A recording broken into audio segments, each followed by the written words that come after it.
Hello, Orville Nation. Hello, Louise. Hello, Mr. Lundell. Hello, LDG. Hello, Mando. Hello, everybody who's in here. Hello, Adega. I know you're out there somewhere. Hello, everybody.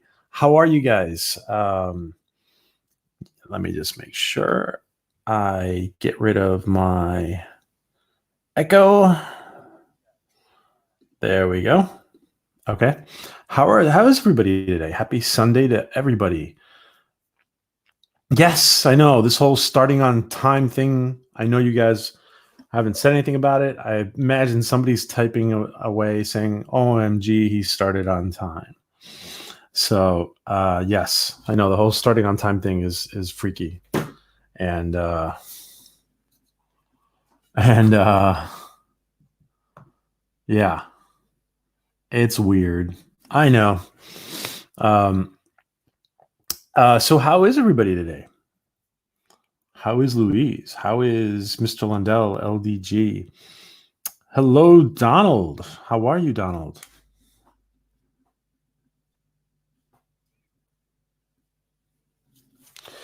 Um, yes, happy Latchkum Sunday to everybody.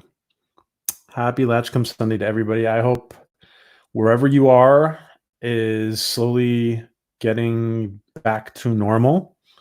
And I hope everybody's being really safe and hopefully getting back to some kind of normal operation. I'm really excited to be here today, guys. And we have I was really in the mood just to I'm good, Louise. Thanks. You said you're okay wishing I didn't have to work tomorrow. Oh, you have to work tomorrow. Okay. Yeah, I'm excited to be here. Hey, Donald, how are you? Stephen Klein. Hello, Jaloja. To all us Gilliac trash. Yeah. Hello, Parrot Head. Beware the Drew. Beware the Drew. Is that the Drew from Sickest of All that we should be aware of? Beware of. Well, I hope everybody is having a great day. And I just want to review the mission of this channel. The mission of this channel is to support Seth MacFarlane, Tom Costantino on their strive to give us the best Orville, and to support the entire cast and crew of the Orville as they give us their best to give us, Trek fans the Trek that we deserve, that everybody deserves, and for all of us to enjoy, Hello, Ellie. Hello, DJ. No, you didn't forget you're here. Hey, Deej. Yeah, so we want to support, Seth, Tom, the entire crew, casting crew of the Orville, as they're just trying to give us the best science fiction that anybody could ask for. So we thank you. And we also want to try to connect Orville fans to Orville podcasts and channels. As we move closer to season 3, we're going to be identifying more channels that are heavily involved, because we had a lot of channels reach out to us about them being Orville friendly. But to be honest, other than, a couple of channels that try to talk about it quite often, I mean, obviously JP and Gary Turk talks about it a lot. Doomcock talks about it a little bit. But we will, when season 3 comes around, whoever's reviewing it, whoever's reviewing season 3, we will add them to the list. And yes, LDG supports Star Trek Orville. Yeah, but it's really the Orville has really become its own thing, guys. It has really become its own thing. And there's things about the Orville which I like better than Star Trek, to be honest. I like the fact that the humor, just the right mix of humor, has been brought into the picture. not too much, not too little. And well, for at the risk of rambling on, um, let me just say that there's a few things I like about it better. Um, and thank you, Stephen Klein. Thank you, my friend. Thank you, Stephen Klein, to support the Orville Nation. Thank you, my friend. Yeah, we're going to be doing this. We are doing this pretty much full time now. We means me and a couple of tech support people. So thank you, Stephen. And I know Stephen doesn't have anything he wants to promote. Otherwise, we would plug Stephen till the cows come home. Thank you, my friend. Thank you, Stephen. And Latchkum, yeah. And there's one other. So yeah, we want to support the cast and crew. We want to connect people to podcasts and channels, and we want to also support. What is it? Oh, okay. LDG says we can count him in once he's caught up in the series. Yes, LDG, I will add you to the Orville friendly channels list. Absolutely, my friend. I'm absolutely my friend with the cool backgrounds, way cooler than anybody's backgrounds. His backdrops, I mean, or his channel. So absolutely, LDG, we will include you. And hello, Adega. Guys, don't miss Adega tomorrow night. Adega, wait. Can you give me the exact time, Adega? When do you and 14 go at it on Mondays? If you can, and hello, Adega says hello to Ellie. Hello, Ellie. And he says hello to DJ. And he says hello to everybody because Adega is such a polite gentleman. Tell us, Adega, when you go live with 14 tomorrow. Hello, Pflugerville. Great. 2 p.m. Eastern Standard Time. Adega is on 14's channel tomorrow for their weekly grind. Do you guys have a topic yet, Adega? Just out of curiosity. You guys have a topic? Hello, Lady Q. Fair day to you too. Fair day to everybody. Fair day to you too, Lady Q. So tomorrow, then with Trey at 9 p.m. Yeah, Adega's just like doing the rounds tomorrow. That's awesome, my friend. Tomorrow he's just doing the rounds. Wow. Your wife's got to be like, oh my God, he's booked all day. That's great. That is great. Ooh, ancient cultures. Wow.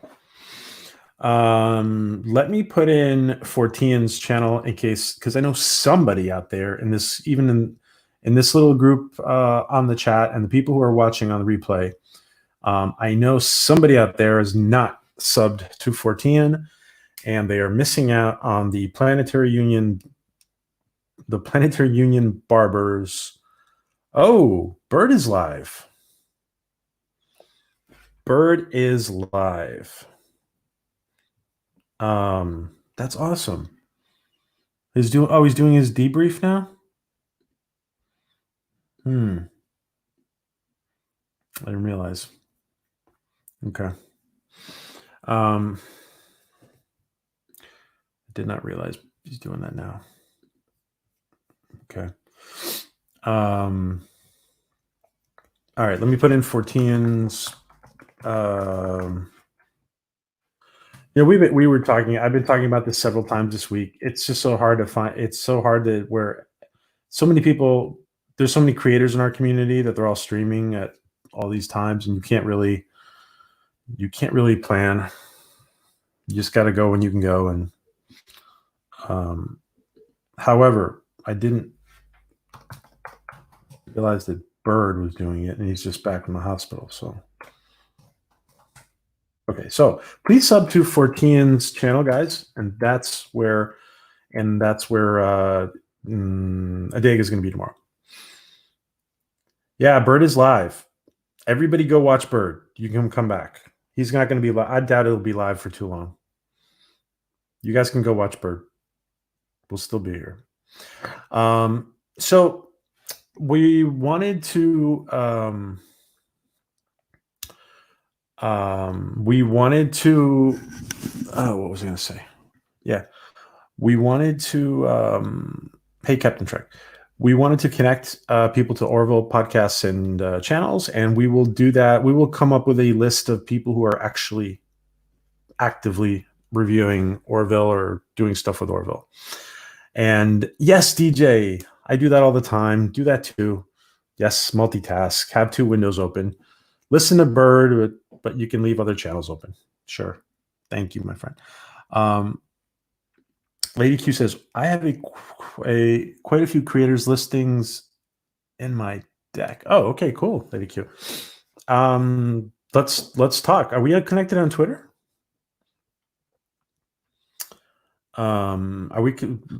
Let's talk on Twitter, Lady Q.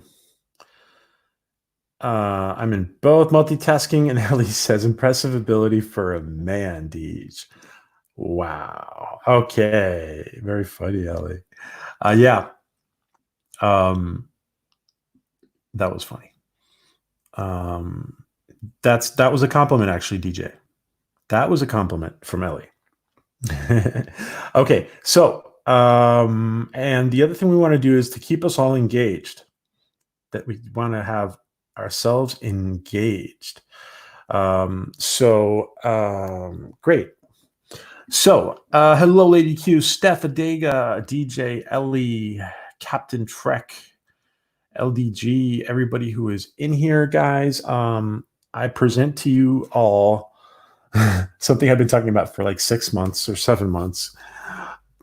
Our official Latchkum for the event. So yeah, it's an egg. It's very top heavy on it's bottom heavy, I should say.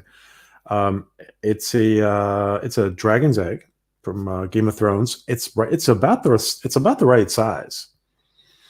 So it's about the right size for the Latchkum. It looks enough like it on camera. So this is better than fruit.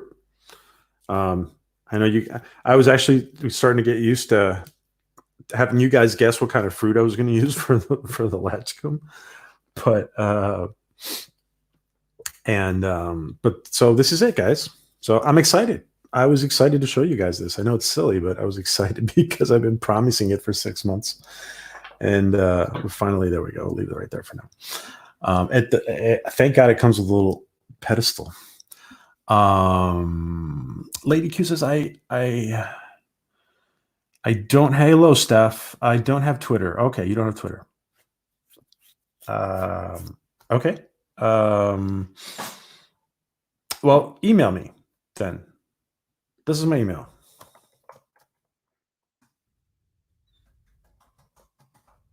OrvilleNationPJ @gmail.com. That's my email, Lady Q. That way, at least we can connect, and then we can use Discord or Skype or something. And I can text and walk at the same time. Yes, of course. Our female friends are very good at multitasking. Yes, my friend Ellie, I know you are. I love it, says Ellie. And Cryptic Charm is here. Hello, how are you? Good. Yes, very exciting to see Cryptic here. Yes, it's an egg from Game of Thrones. It's the crappy ending. Oh yes. I'm working on. I actually got Steven. I actually got the blade work. I'm planned out. I actually got the whatchamacallit. I got the blade planned out. I'm working on it. I gotta get it, but things are opening up still here. So I have an idea. Thanks, Mr. Lundell. Oh, let's see. That was oh yeah, wasted on that show. A lot of people feel that way, huh? I had trouble. I had trouble. I tried to get into it several times. I had trouble. I just had trouble with Game of Thrones. There were some aspects that I liked, but I mean, I had trouble. Not yet, Stephen. Not yet. No blade in the Latchkum yet. That's my email, guys.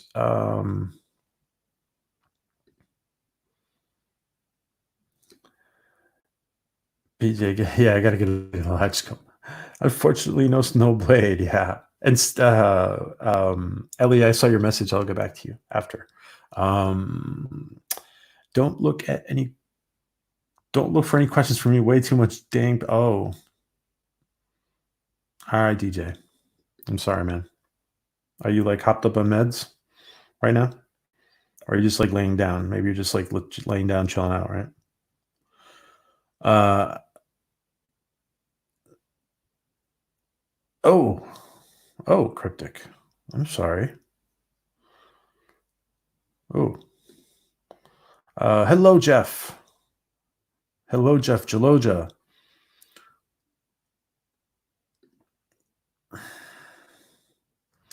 Yeah, Deej is not feeling well.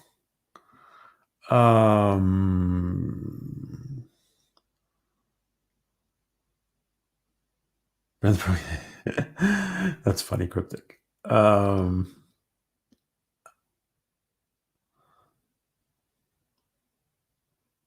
Oh, you're waiting for okay. I know I was getting used to the fruit too, and I was getting used to people guessing the fruit. So, and let's see.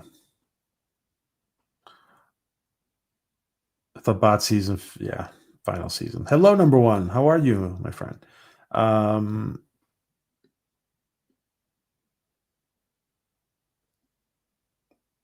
Oh, great. Oh, great, great. Thanks, Lady Q. Okay. So let's see. That's just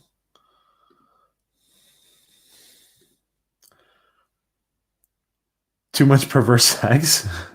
No, not me, unfortunately. Not me. Stuff. No. I wish. What did you do with fruit? Oh, what do you do with fruit? I used the fruit. Oh, I get you. You guys are seeing. Okay, no, the I was using like pineapples and mangoes for instead of because I didn't have a latchkum. So I gotta be careful with this. It's very bottom heavy. I'm on a glass table. All right. Hello, Thomas. How are you?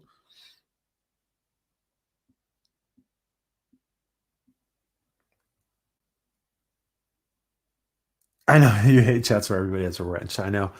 Only our creators have wrenches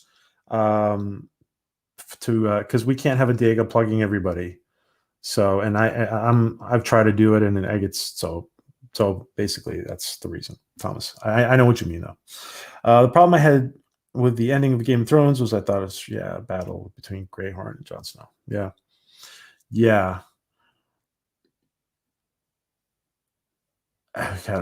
Oh, damn. Oh, shoot, PJs, my guys. Hey, what's up, Fatal? How you doing, buddy? High five to Fatal. My buddy Fatal. Thanks, buddy. I appreciate it. I know he's been waiting. Fatal's been waiting to give me his first super chat. Thanks, man. Yeah, it's been like a week, and yeah, it's interesting. It's interesting, Fatal. Yes, my friend. Everybody, please sub to Fatal J, member of the Dark Council. an awesome guy and a great content on his channel. Great YouTuber. And let's see, Fatal's channel is and I don't have special sound effects like you do, Fatal.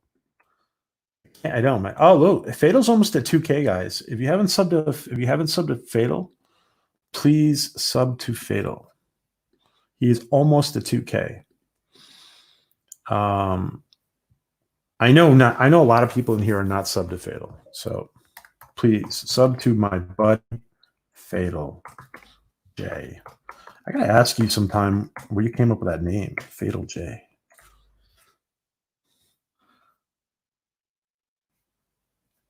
Thank you, my friend. Sub to Fatal, guys. Yeah. Oh shit! You don't got a wrench. Yes. All the creators have all the creators on your. I want to remind all the creators on the channel to please plug your channels. Please plug your channels 3-4 times during the stream or whatever.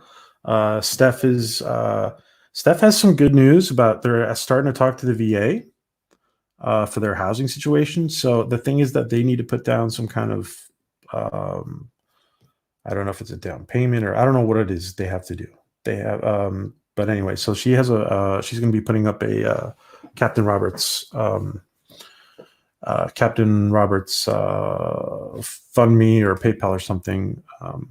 Okay, guys. And hello, USMC Rebels. How are you, my friend? Good to see you. And speaking of another vet. Okay, guys. Yes, upvote, please. Thanks, Ellie. And guys, Captain Trek. And Captain Trek is also putting up his link for his life-saving abdominal surgery that he is going to have at some point. So please support.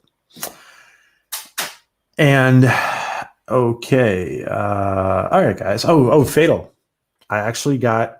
I don't know if you saw this, but I actually have a real live Latchkum. See, you see that, Jay? If I shake it, I don't want to shake it too much, Jay, because the knife pops out. It goes like straight through my hand. It already happened yesterday. I'm just kidding. No, this is a Game of Thrones egg, Fatal. As soon as Tom Costantino tells us where to get a real live working or toy Latchkum, we will get one. So yeah. Oh, Cryptic, do you let's see. Hold on. Yeah, you have a wrench. So okay, so Cryptic, that's right. Yeah. So guys, 3 or 4 times during the stream, just plug your stuff, please. Our community is all about growing together. We are all about growing together, and we are all yeah. Isn't that awesome, Jay? We actually have, because I've been using pineapples and mangoes and fruit lately, so it's good that we actually have one. Something that looks like one. So our community is about growing together, guys. So please do me the favor. Please do me the favor of plugging your channels, because today you can't do it and I can't do it because we have too many creators. We have a gazillion creators. Not forget about the ones that are here. I mean, if all the creators came into the chat simultaneously, like you guys have to put those channels in yourselves, but please put them in generously. Be generous to yourself and put those in, guys. I was about to say, look at like the Queen Dragon's Egg. Thanks, Fatal. Yeah, it's pretty cool. I'm actually really excited. You could probably tell I'm really excited. Thanks, man. Thanks for the $5. And guys, Fatal J's channel. Sometimes he's hosting the Dark Council. Sometimes he's just hosting himself. Sometimes he's just with Damaj and I and all the nice looking ladies on behind the Damaj and I's screen on the screen. And so please sub to Fatal, guys. Thanks, buddy. So oh, cool. Military tips. Please, yes, USMC. Please plug your channel, Twitter, whatever it is, however it is you do it. My friend, you are most welcome. Yes, I know. Somebody, you guys out there are saying, oh, there's too many wrenches in here. I know. All right. That's just the way I'm doing it because I want you guys to promote yourselves. We're all about growing together. So promote yourselves, please. Please feel free to promote yourselves, guys. Hello, Joe. How are you, Joe? How are you doing? Good to see you, Joe.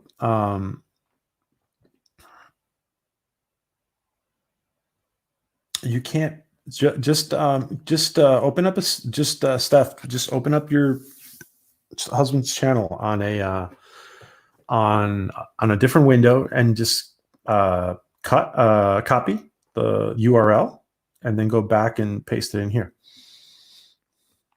So if not, Adega will do it. Thank you, Adega.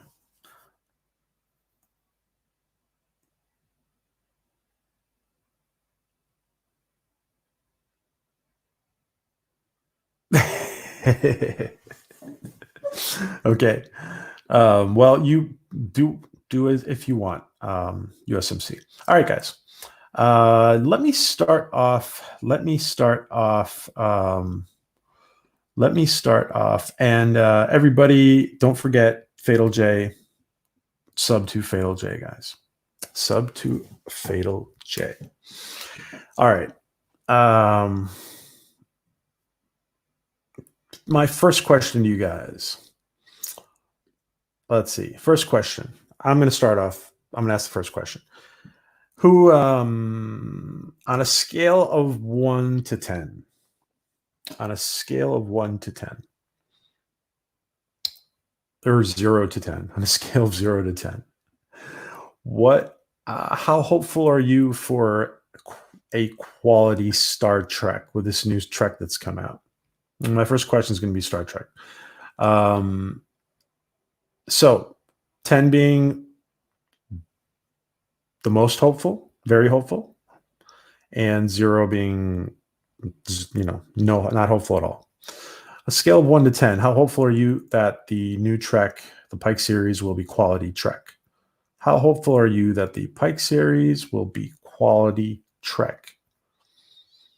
Number 1, ooh. Number 1 says 10. Yeah, the funny business is over at CBS, according to number 1. There you go. Number 1 says 10, man. Number 1 sci-fi says 10. Philip, hey, Philip, what's up? I didn't see you before. Hey, Philip, our buddy Philip, Orville actor Philip Gaming. 0, says Philip. Ooh, 0. USMC, 5. Okay, there's an open window there. There's some possibility. Luis Sparrow, 0. Wow, 0. Donald, 10. Wow. Hey, guys, there's a lot of numbers between 0 and 10. There's a lot of numbers, guys, between 0 and 10. 2.5, says DJ. Wow. That was generous, DJ. Joe says 9. 9. That's a good chance. It's good. She's hopeful it's going to be good. Awesome, Joe. Let's see. Lady Q says 10. Wow. Lady Q says 10. Stephen Klein as -0. -0 from Stephen Klein. Okay, awesome. At least you guys are being honest, which is important. I can tell all of you are being honest. Jeff says 4. That sounds right for Jeff. Yeah, that sounds right for Jeff. Yeah. Wow. Um, Hopeful two. I would love to be pleasantly surprised, but don't want to be disappointed with too high hopes. Yeah, I dig it. That's right. Yeah. Once bitten, twice. There's a pattern there, says Mr. Lindell. Yeah.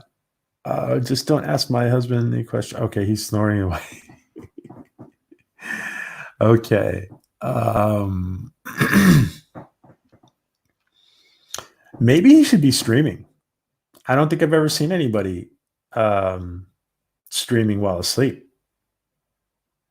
Actually, that's not true. I have seen somebody streaming while asleep. Maybe it would bring in good ratings. Um, let's see. I'm just kidding stuff. Um, awesome, Lady Q. Two, and I don't know much about it, but Stranger Worlds rips off Huxley novel, and there was a bunch of Star Trek books, basically fan fiction, but posed for legit. Okay, so two is cryptic. Okay, well, those were great answers, guys. It's really a wait and see for me, but I'm already hearing people who don't even watch Star Trek complaining it's a white male lead. I expect CBS to buckle.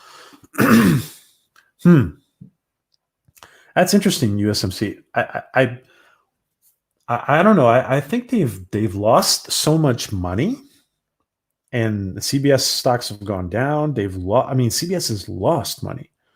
They have lost a lot of money. I don't know how long they can keep it up, to be honest. But I feel the same as you. I'm cautiously optimistic. 10 says Stephanie, as long as Anson Mount. Yeah.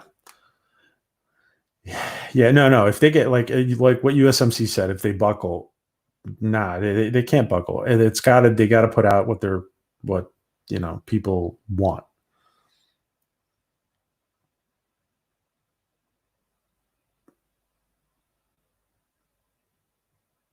This was killed by Nero.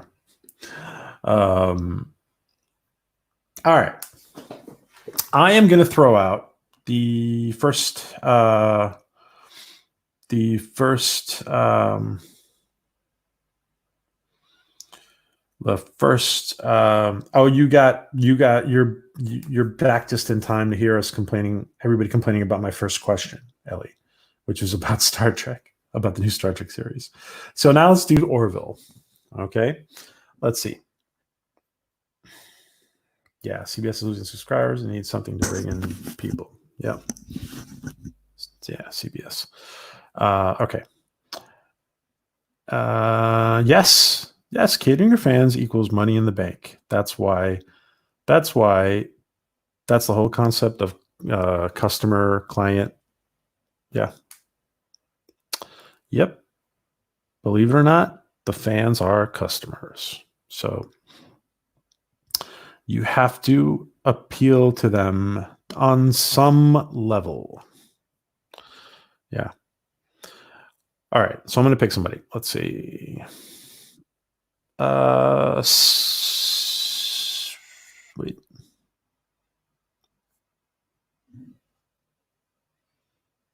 Okay. Lady Q, do you have a question? A Star Trek or Orville question? Preferably Orville. Preferably Orville question for the chat. Do you have a Orville or Star Trek question? So we're taking the Latchkum, and I am going to drop this on the glass table. This will break the glass. So taking the Latchkum, and we throw it to Lady Q. Boom, Lady Q. Do you accept? Do you accept the Latchkum, Lady Q? And someday we're going to have to invite Tom Costantino to explain the official rules of Latchkum to us. Hello, Don. Hello, Bounding in the Comics. Hello, Hello, Dollified.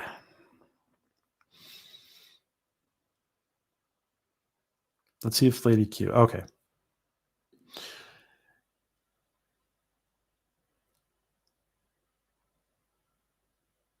Okay, that's a good. That's okay. That's an interesting question.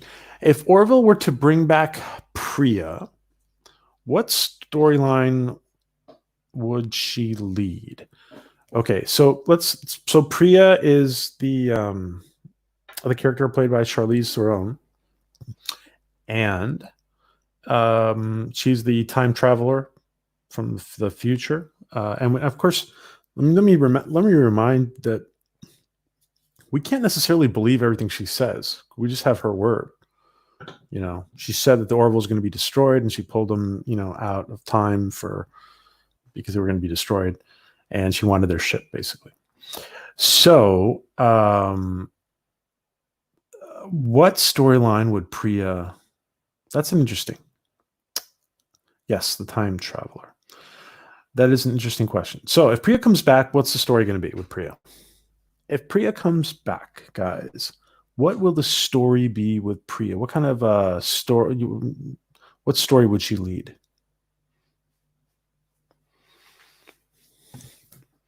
That's interesting because I've been thinking a lot about Priya this week. That episode, I mean.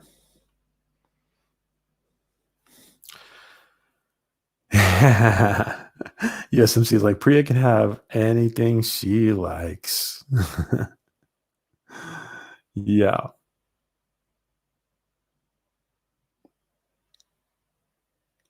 Let's see. And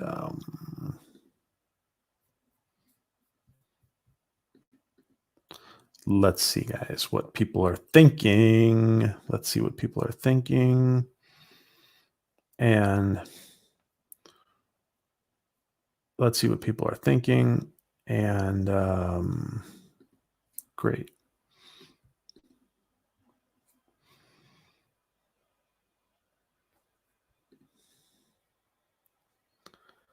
As he introduced him to Ed. Priya has a daughter, and it's Ed's. Wow. Well, that's interesting. Priya has a daughter, and it's Ed's. And she introduced him to Ed, and she's custody battle between time and space. Ed wins, and time police are pissed off. That's funny. Wow, cryptic. That's interesting. Wow. Haha. PJ and his Orville crushes. Ha ha ha. Ellie. Silly Ellie. Yes, my Orville crushes. But it's hey, everybody else is talking about these ladies. It's not just me. Priya might come back with the aliens that purchase the Orville, and they do everything to get the Orville. So Priya might come back with the aliens that purchase the Orville, and okay, oh yeah, because she was supposed to hand in the Orville to these aliens, and she might come back with them. Interesting. Interesting. I forgot they slept together. Yeah, that's interesting. That's interesting, Cryptic. That's an interesting concept. Yeah. High mountains. There's mountains here and here. Oh, there he is. Mountains. Yeah. Let's see. Also, I really want to see Charlize Theron again, and her daughter knowing screw you, and she loves Kermit the Frog. Wow, that's interesting. Wow, Ed's daughter from the future. Wow. Hello, Moira. Hugs, Moira. How are you, Moira? I don't think Priya can come back. Timeline has been altered. There's no reason for her to travel back in time again. Mr. Lundell. Interesting. Sorry for my typos. Oh, yes, of course. Don't worry. It's not you. It's that damn spell corrector. Alrighty. All right. So our big pink bunny rabbit is purring at Moira. I've seen it all, guys. I've seen it all. And she purrs back. Sorry, guys. I had when I saw DJ purring, I just had to put it up. Okay. So Priya, what else about Priya, guys? What else about Priya? What else, guys? Priya has a daughter. Interesting. That's interesting, Cryptic. What else, guys?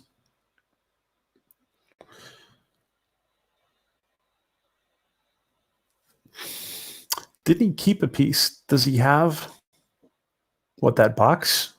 That little box? Does he have it? I don't know. Does he have it? That's a good question. Yeah. That's a good question. I've actually been looking into that episode a lot lately.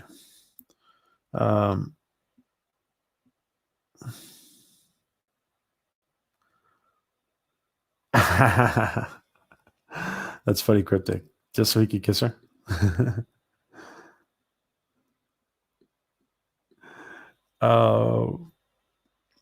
Did she truly, Ellie says, real question is, did she truly connect to Ed enough that she can't get him out of her head? Oh, that's interesting. Really? Is Priya hooked on Ed? Interesting, Ellie. You guys are funny.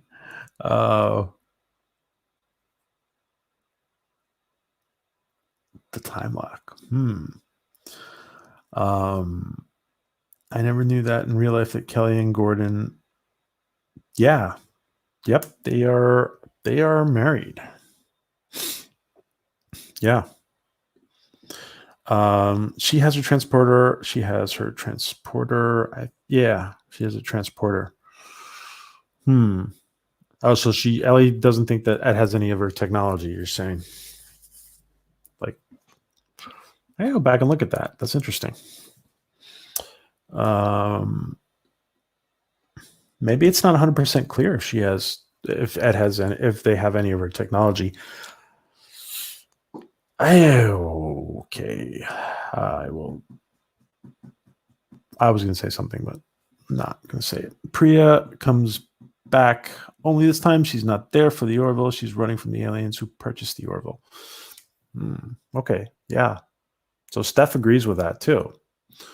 With that premise. At the end, he tosses it to a drawer. At the end, he tosses it into a drawer? Is that, you're just making that up, or did he actually do that? Oh, now I'm going to have to go watch that episode tonight. Now I have to go watch that episode tonight, guys. She comes back to get the time clock and leave the child behind. I think I did keep the box. Okay. So there's this child, like, you guys are totally, you're just like talking about this child, like this child exists already. Wow. I put on Orville last night, but I finished my first 24-hour stream and passed out so hard. Wow. Yeah, LDG, there was a time when I was going to do 24-hour streams, and then I realized what I felt like after 5 or 6 hours. Yeah. And Bill, congrats though. I'm not sure if you should do too many of those though. I think he kept that little box that was put into the control panel so she could control. So Moira says that it looks like he kept it. It's a bit pathetic, pining over someone over time and space. She meant to be a badass, not a Doctor Who companion. Yeah, but you know what? She's a badass, but maybe she has a soft spot. And she can, like, just go back in time and see somebody at any, I mean, like, she can just go back in time and see him. Like, it's not hard. It's hard. It's impossible for him, but it's not hard for her, maybe. Right, I've got foxes in my garden. That's not a British saying. Oh, okay. Gotcha. Okay. It's a British saying. Ed kept like you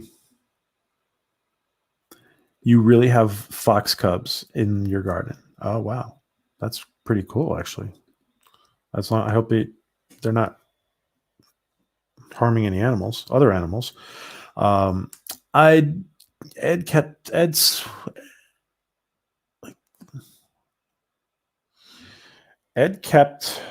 like the thing she used to. Oh, Ed kept like the thing she used for a teleport, right? She was all you're gonna dissect it and get future secrets, and he's all no, too much risk with timeline, and throws it in the desk. Oh, wow. There you go, Ellie. Thank you for coming through. And somebody else said it before, so thank you, all of you, for coming through and setting us straight. Thank you, guys. The timeline has been altered. The destruction of the Orville did not happen, so there's no collector wanting to purchase a ship. No reason for Priya to go back in time. Mr. Lundell laying down the law. Wow. Okay. Yeah, it wasn't destroyed, so future's been altered, is what he's saying. Very interesting. Hello, Alaric. How are you? Alaric Harrison. What's up, Alaric? Good to see you. Good to see you. Or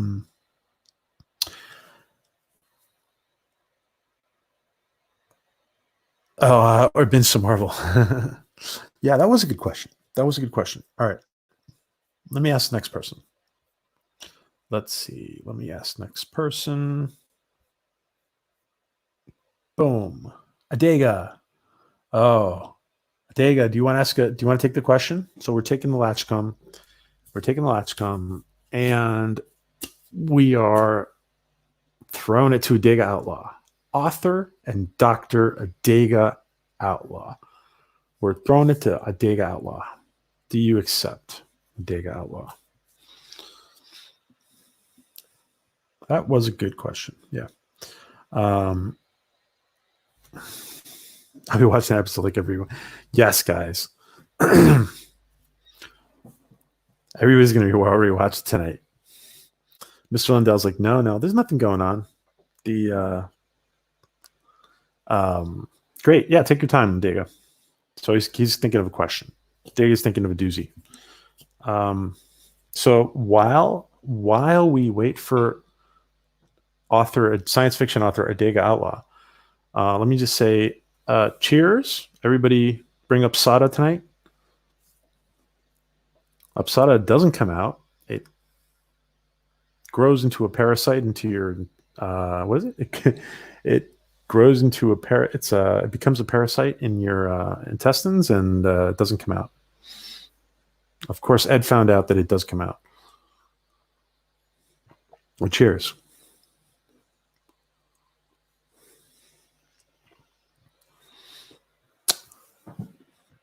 Latchkum. Everybody sub to Mr. Oh, by the way, guys, Mr. Lundell's channel is great. He has like these open source movies that he puts on his channel. They're older. They're usually black and white flicks, and he kind of does a rewatch. Like you can watch these great classic films on his channel that are they're open source. So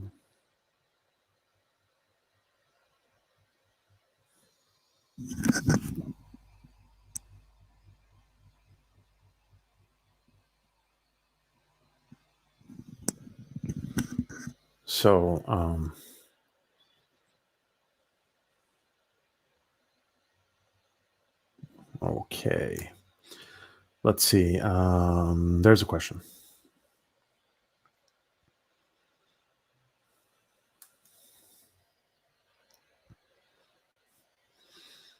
Okay, we need to end Lamar and Gordon's friendship. It cannot be over a woman. How would you write it? Oh, of course. Author Adega Outlaw comes up with a writing challenge. Good question. Okay, so we need to end. If we needed to end, hypothetically, we need to end Lamar and Gordon's friendship, and it cannot be over a woman. How would you write it? That's cool. I like that question. How would you write it? So if we have to end Adega and Adega, if we have to end Lamar and Gordon's friendship, how would you do it? And it can't be over a woman. All right. So John Lamar and Gordon are broken up. Their bromance is broken up, but it's not over a woman. How would you guys do it? Good question. Hello, Wagoo. Different factions in Magic and Gathering. Yes, everybody, please sub to DJ, guys. DJ is almost at 4,000 hours. He's almost monetized. Please sub to him and watch his content, please. PJ's on enabler. Bring yes, absolutely. Go get your wine, young lady. Oh, it's too early. Okay, it's too early on the West Coast, I guess. It's never too early, says DJ.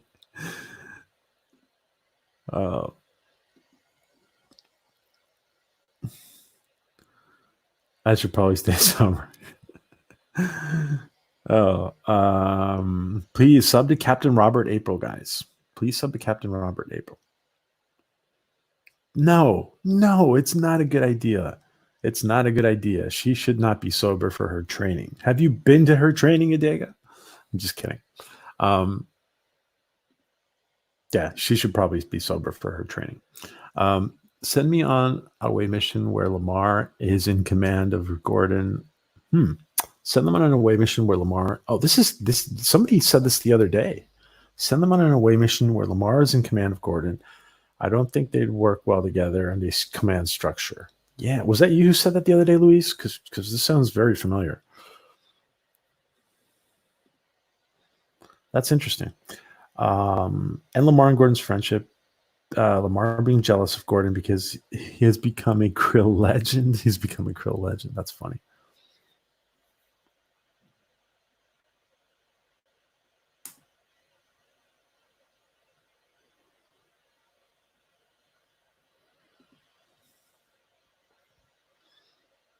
It'd be more fun the other way, says TJ. Ellie, I think all these guys would be open to being part of your training if you were in a happy mood.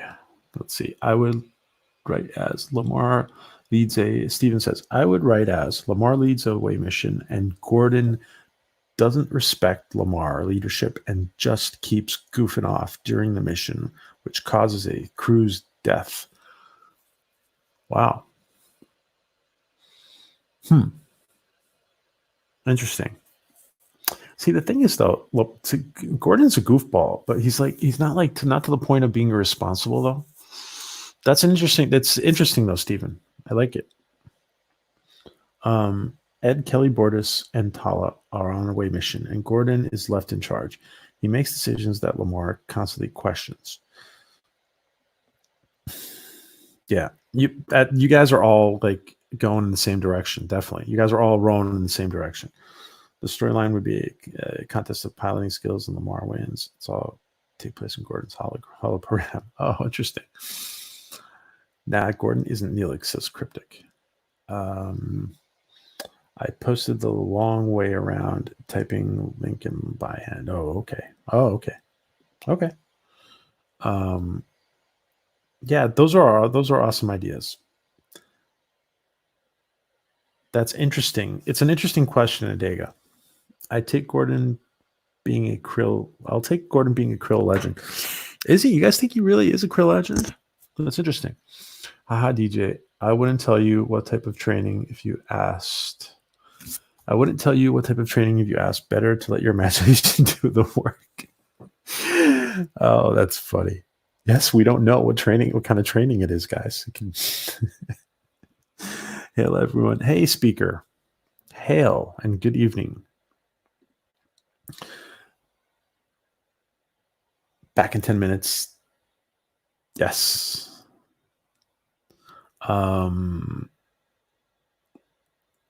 It's 5 o'clock somewhere. Yeah, it's at 5 o'clock somewhere.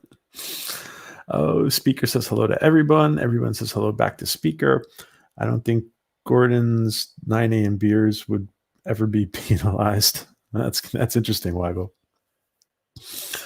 If that crew is Clyden, but that's not a bad thing. Yes, I fully put my hand up and say I'm being a bitch. Oh, yes, awesome ideas. I agree, Donald. Awesome ideas, guys. Wow. Yeah, like we said so many times, this is a great writer's room is really what it is. That's awesome. Let's see if anybody has any further ideas. And meanwhile, I'm going to pick somebody, but I have to pick somebody first. Let's see. Pick somebody for the next question. USMC Rebels, are you still around, my friend? Do you want to ask an Orville or a Trek question? USMC. And hello, our friend from our other friend. We have many friends in the Southern Hemisphere. Our friend Taylor Beats is here. Hello, Bonnie. Jaloja. Hello from New Zealand.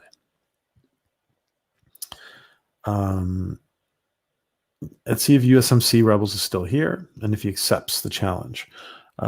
He fought side by side with the Krill, and he's impressed all of them. Gordon, Krill legend. Okay. Yeah, I could see it. I could see it. Yeah. Yeah. He was in that fighter during the he was in that Krill fighter during the Kalon battle. Yeah. That is what happens when I'm on the road again.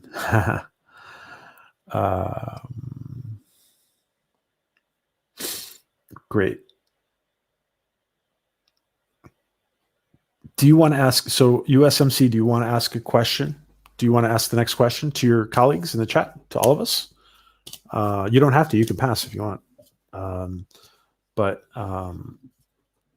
this does feel like a football, kind of. So you can ask a Star Trek or Orville question to everybody, or you can pass. Does feeding the cat? Is that the Orville bridge cat you have there? Is that Gordon's bridge cat? USMC. I would make Gordon. Oh, okay. So I would make Gordon a pilot on a shuttle mission for someone that Lamar respects. It ends badly for Lamar's friend. Gordon did everything right, but neither. I like that, Adega. Yes, I like that. Just interesting. Interesting. Okay. And let's see. Taylor's blowing kisses. What snack? USA. Impress us with your USA snacks, says Cryptic. Gordon became a Krill legend with his piloting skills during the Battle of Earth when he was on the Krill fighter. Yeah, that was a good question today. I like it. Her name is Ashoka. Her name is Ashoka. That's great. Ahsoka. Sorry, Ahsoka. That's great. That's awesome. That's a great name, USMC. Oh, great. He accepts. So we take the Latchkum and we've thrown it to USMC. He accepts. Okay. So what character do you want to see die? Okay. What character do you want to see die? Not just be okay with it, but actually want them gone. Orville only. Oof. All right. But before everybody answers, Clyden, that's a great question, USMC. That's a great question. Okay, so what character would you just want gone? Like you're okay, totally okay with that person dying on the Orville. Character, not actor, character.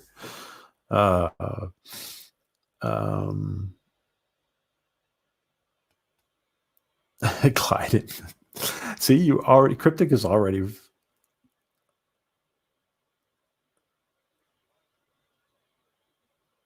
Clyde, you want Clyden alive or not? Does that mean you want him alive or not? Cryptic.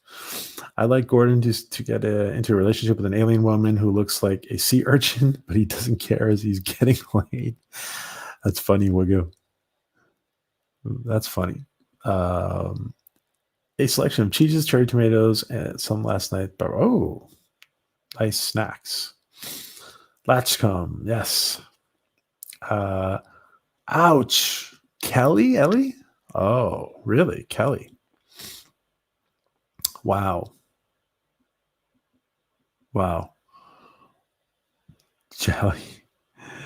Kelly. Oh, wow. You both want Kelly gone? That's interesting. So Adega and Ellie want Kelly gone. And I think somebody else is going to say Kelly too, because somebody else who's not you guys said Kelly last week for some reason. Like the Blob. Yaphet. So Lady Q says Yaphet. I eat things like that. I was hoping Twinkies or things like that. American candy is strange. American candy is strange to us. Yes, it is strange to Europeans. Dan, but it would be Dan, but it would be very heroic. Oh wow. Dan. Blob. Oh, Yaphet. I care about my body. Good for you. Let's see. I was first one to say Clyden. I know. Cryptic, I think, was saying it from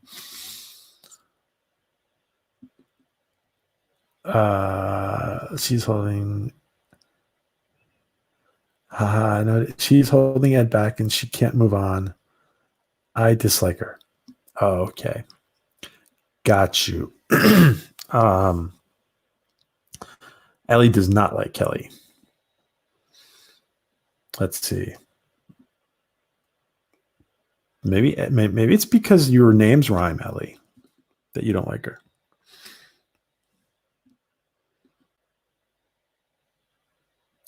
Kelly would be interesting. Perhaps they try and travel and bring back younger Kelly.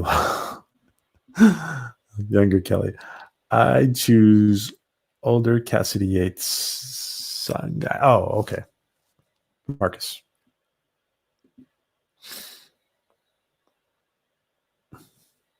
Lamar? Really?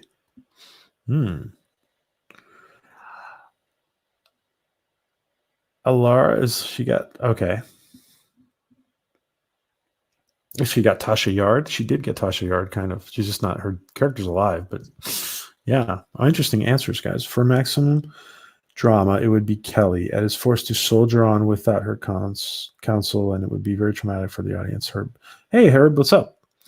Wow. A lot of Kelly. You guys got, wow, I didn't see that coming. I genuinely don't want anyone in the Orville to die. Dr. Fox is the only main character I ever am wanting to end. Oh, Louise. I like Dr. Fox. You didn't like Dr. Fox? That's okay. So Louise did not like Dr. Fox, but she wants everybody on the Orville to survive. I say Clyden. He holds his husband back and just whines all the time. Yeah. Yeah, he's so that's two Clydens. Now we got two Clydens now. No one pissed me off that much yet. Donald, she is holding Ed back. Oh, wow, we got like 4 people saying Kelly here. Don't tell Adrian Palicki not to watch this, guys.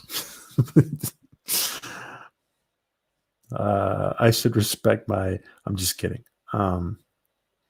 I should respect my body. Okay. More but crumbling decaying.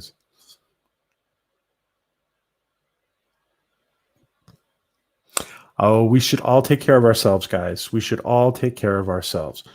That's funny, Cryptic, but we should all take care of ourselves. I was waiting for the rhyme joke. Yeah. So Ellie has this whole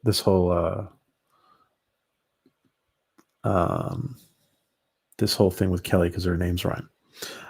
Bird of Prey 5 just mentioned Kuroga Nation shout out. Yeah. Oh, I had to change it. Yeah. Oh, thanks, LDG. I would have been on that stream if I knew he was doing it. Thanks.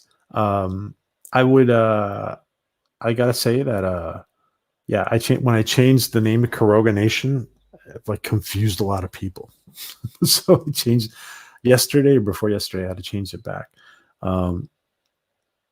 Cheat is okay every now and then, but I like chocolate chip cookies or okay.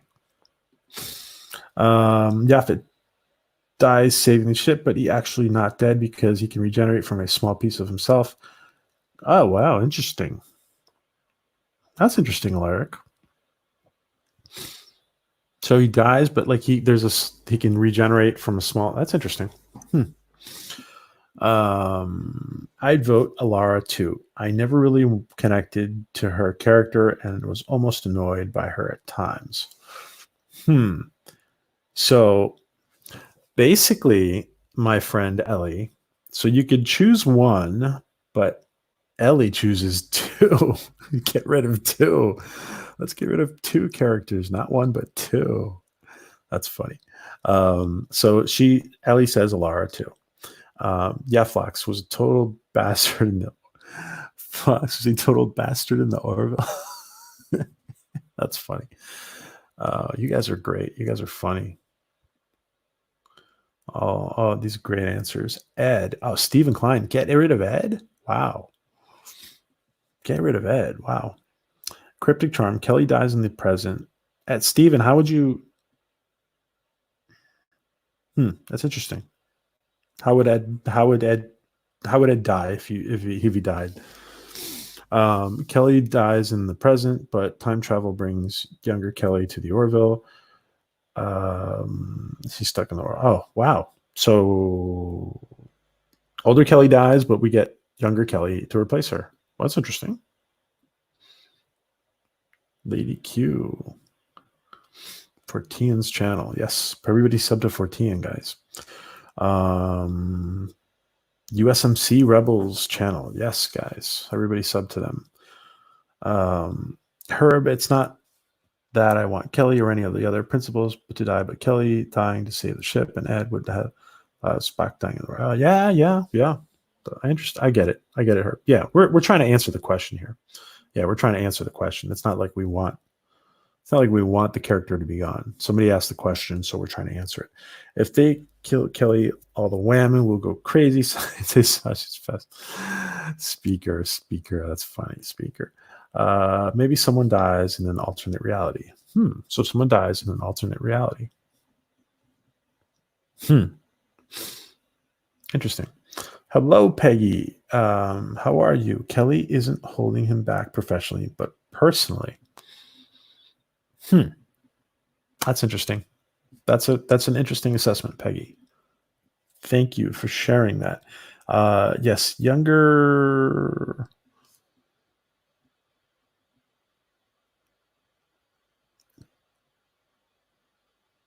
Oh, a younger Yaphet. That sounds. Okay. Yaphet's being regenerated. Okay, gotcha. Thank you, Lady Q. Thank you so much for doing that. Sub to Fatal J, guys. Yeah. Ed's Kermit the Frog. Ed's Kermit the Frog died in the line of duty.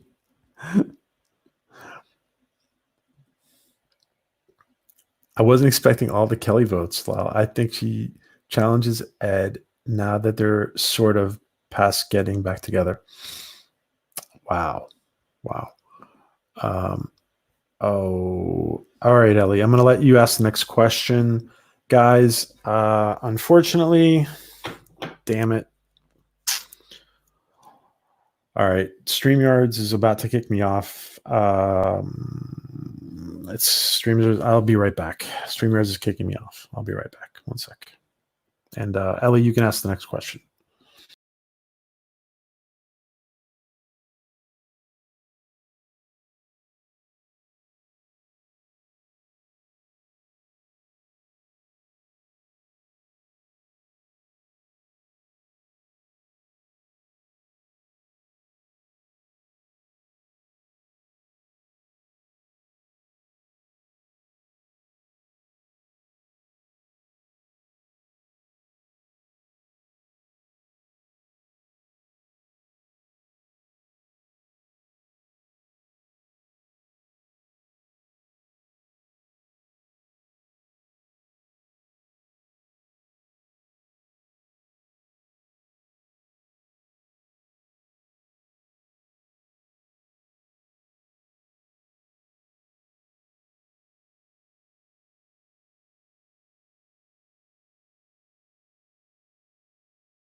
Wow.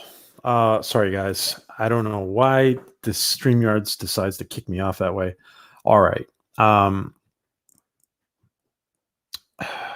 Okay. Let's see. All right. So we were basically done with that question. So Latchkum Ellie. Thank you. You guys heard me before I got kicked off. Uh, thanks, Adega. And Ellie, thank you. What can Clyden do for us to like him? For us to want to keep him around? Yeah. All right. So what would make us like Clyden better? What do you guys think? That's a good question. By the way, he's a great character. Like he's there to create that tension and there after the whole Lokar thing, there's also this tension between him and Tala and and we'll see. Listen, we'll see if. By the way, we'll see if Topa doesn't at some point, you know, doesn't ask questions about the gender change. You could do what they did in New Voyager with Ensign Kim, where he died and brought his alternate universe. Okay, yeah, that's interesting. Yeah, I remember that. That's right, Stephen. That's true. Yeah, Harry Kim. Yeah. Subconsciously, Bortus now wants to try a female mate. You know what, Wagyu? I totally agree with you, and that has come up too. Uh, that has come up too. Bortus. We've talked about that, about the possibility of Bortus being open to, or somehow something happens where he's attracted to a female.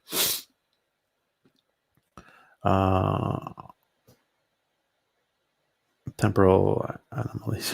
Okay. Thanks. Clyden could stop being a whiner. He could stop being a whiner. Clyden puts Kelly in her place. Oh, really? That's interesting. That's interesting, Dega. I didn't see that coming. Of it's been done before. Do we want to be accused of ripping off Star Trek? God has his black screen is like the battle of Game of Thrones with.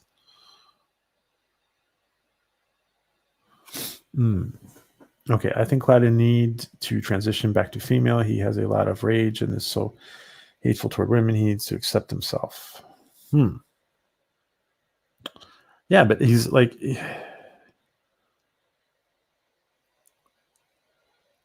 all right, Jeff. Thank you. I actually think it's more of my connection than StreamYards itself. We'll see. Thank you. Clyden can start by acting like he's not in junior high school. Sure. Thank you, Jeff. Maybe get a job. Yeah, maybe now that Topa's not a baby, maybe he should do something else. That's a good point, Peggy. Yeah. Actually, we've talked about that too. Like the fact that he might try to find some utility. However, the on the Orville, like besides being a stay-at-home dad, I was gonna say mom, dad. Besides being a stay-at-home dad, I did mention my theory on that happening. There's a virus that reverts Topa and Clyden. Oh, that's interesting. There's a virus that reverts. Wow.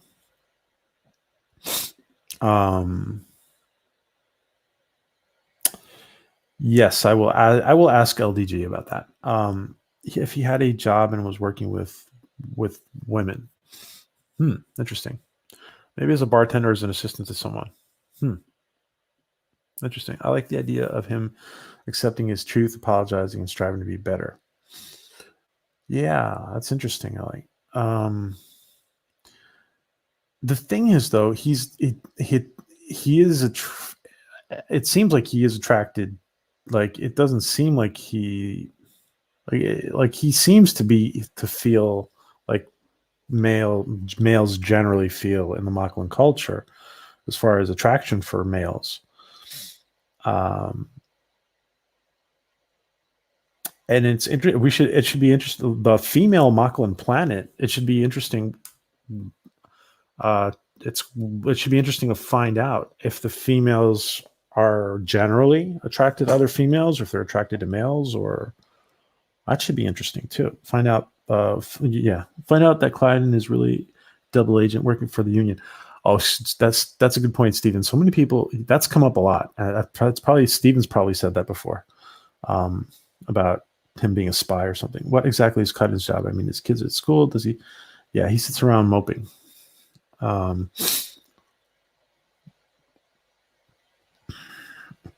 at the same time, though, we have to get a job. At the same time, yeah, he does play brilliantly. Um, a simulator female ways to test that theory. That's funny, Becky. Clyde would have to kick the whole clingy thing to get to like. Oh, I don't think Clyden can do anything to want us to keep him around. He represents all things. Yeah, it does feel like it does feel like, listen, if there's a rift between the Mocklins, and if there's a rift between the Mocklins and the Union, it does feel like it could go the direction of Clyden wanting to leave the ship with Topa.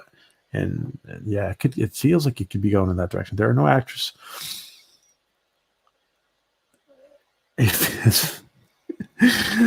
Oh, that's okay. Live at the Love Shack. There's no actresses in Hollywood. Ugly enough. Oh, that's funny. Questions: what could Clyden do if he would found Topa likes female Mocklins?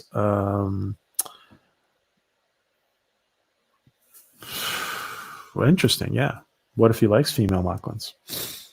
There's issues coming. You can tell there's issues coming in the future with Topa.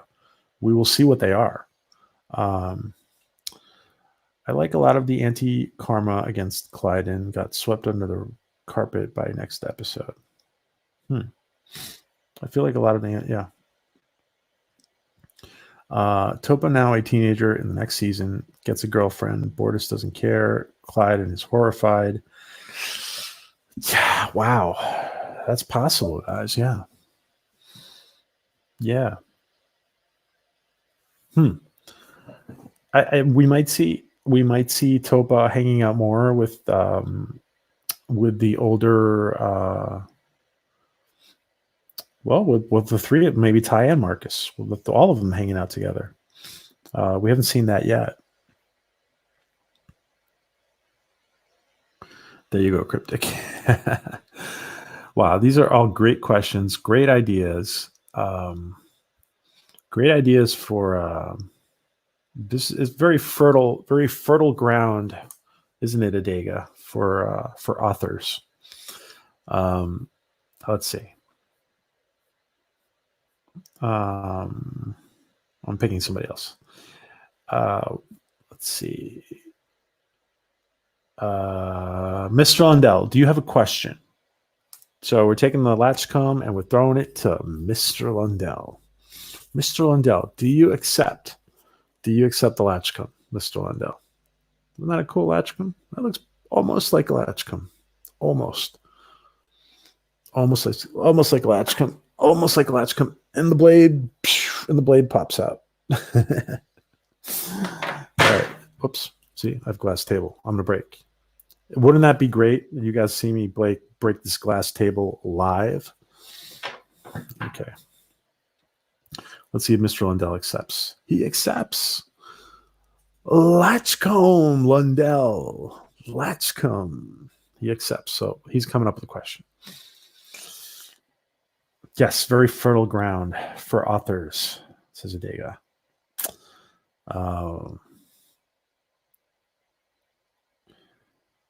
Bend to gender, yeah. Going down the gender rabbit hole, yeah.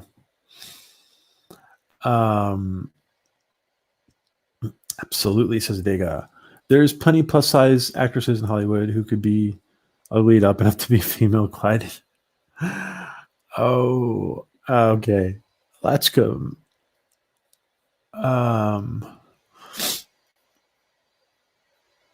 don't think. Wow.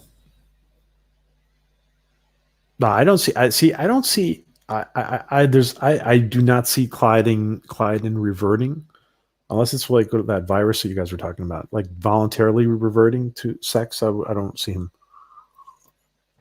I don't see him doing that. I see a lot of issues coming up with Topa, and I see a lot of issues coming up with Bortus, like Bortus being open to being with a female. Do you want to see smaller Kalon Union battle scenes or a really big one? Oh, that's interesting. Yes, I have an easy answer to that question. I'm gonna let you guys answer first. That's a good question. Do you want to see? Yeah. Do you want to see a lot of Kalon Union skirmishes, or do you want to see one big, huge battle at the end of the season? Ellie, gotta go. Don't we? We will miss you, Ellie. We will miss you. Have fun with your training, and we might be here when you're, depending on how long we go. Have fun, Ellie. Thank you for joining us, my friend. Where did I go? Where did it go? Jumped. There we go. Okay. Have fun with your training, Ellie. Rosie O'Donnell could play Clyde. Oh, wow. Interesting, DJ. It's a brain fog, as presumably Clyden would approve of a boyfriend. I'm not so sure. Let's see. So if Topa got a girlfriend, which if Topa was allowed to be a female, would be, then somehow that would be weird. Yeah, dude, don't overthink it. Yeah. Several awesome matches too. Oh, you guys are really looking for a female Clyden. Wow. No, DJ, I'd stop watching.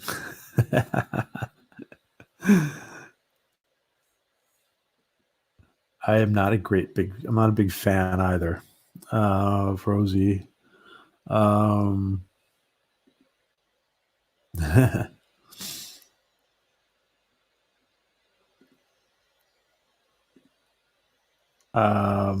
Let's see.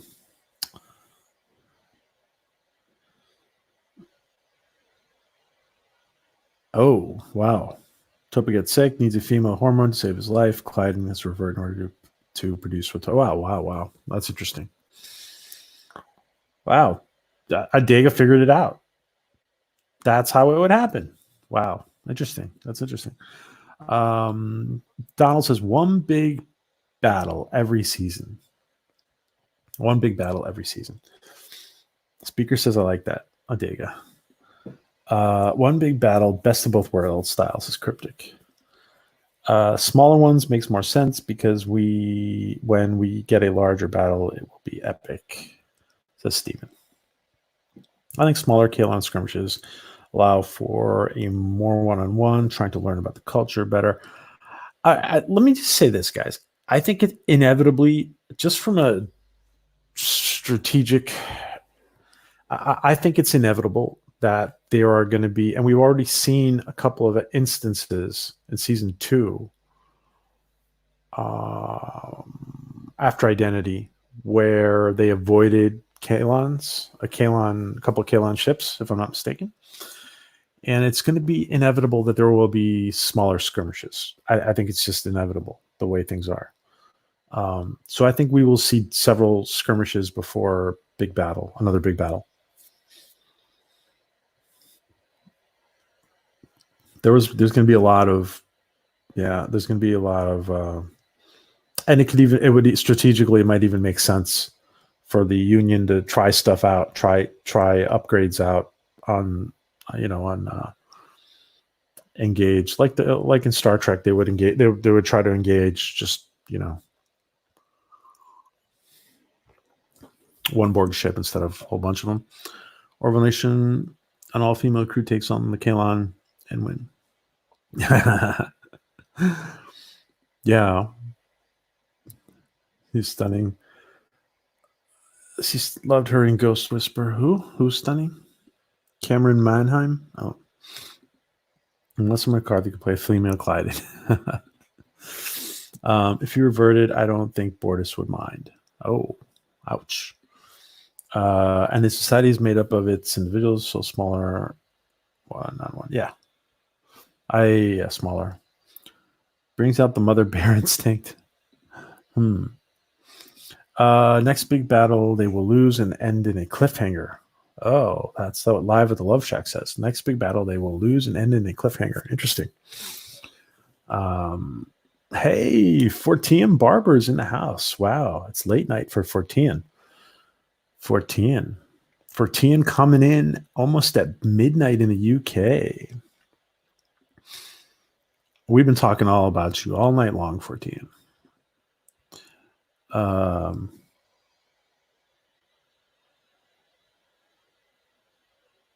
Not really, but I'm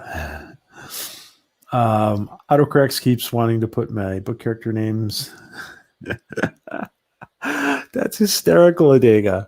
Oh wow. Adega's going to be outed by his autocorrect. That's hysterical because he's learned that because he's typed it so many times those character names. Character Adega's guys. If anybody catches a funky name on one of Adega's posts or his chat or wherever, we can leak out Adega's next character. I'm just kidding.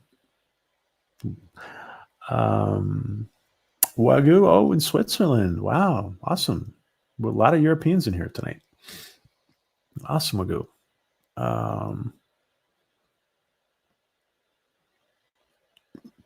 That's not you, Anna, is it? Is that Wagyu? Is that you, Anna? You don't. Oh, you don't have to tell us. You don't have to tell us. Sorry. Let's see. Gonna be cheeky, but me. Yes, we talked about it at the very first thing.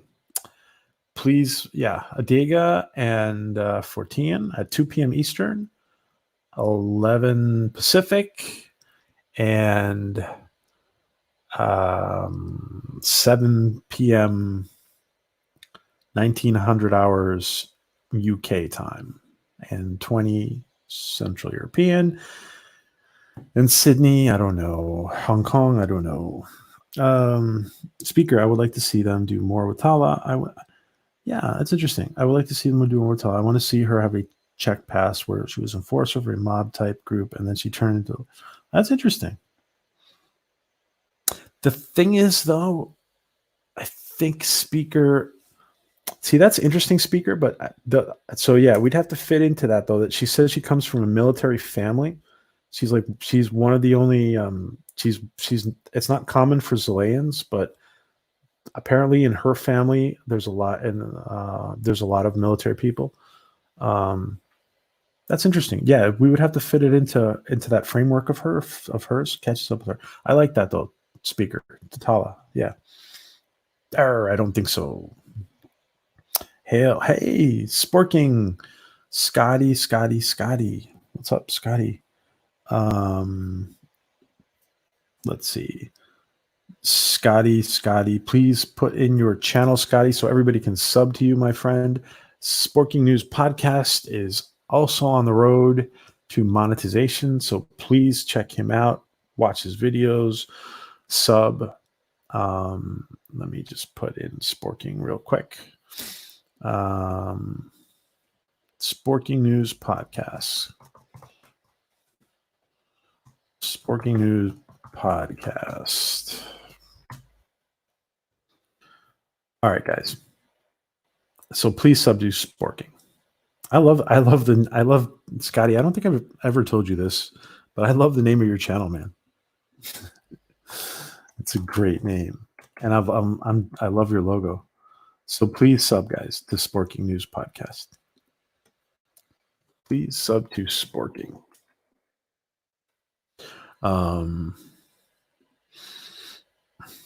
Yeah, well, you're getting there. You're close. So please sub to Sporking, guys. Let's see where.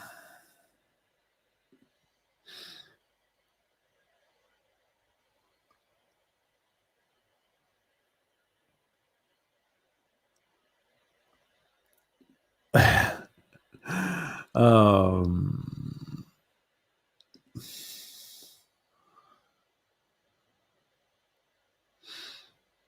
yeah, I'd like to hear more about her Tala's yeah, backstory on Tala. We all want backstory on Tala. We all agree on that. That's great. I want. Oh wow, James Earl Jones. That's interesting. That's interesting, Stephen. I like that. Yeah, I can't hear the name Scotty without thinking of Lester. Oh, oh, it's midnight in the UK. Remember my past. I'm in your future, and I'm in your future, cryptic. Let's see. Bye, Peggy. Thanks for hanging out with us. You have a great day, my friend. Take care, Peggy. Peggy Oaks. All right, that was great, guys. Yeah, thanks, guys. Everybody whoever hasn't subbed to Scotty, please do before he leaves and never comes back. Okay, so let's see.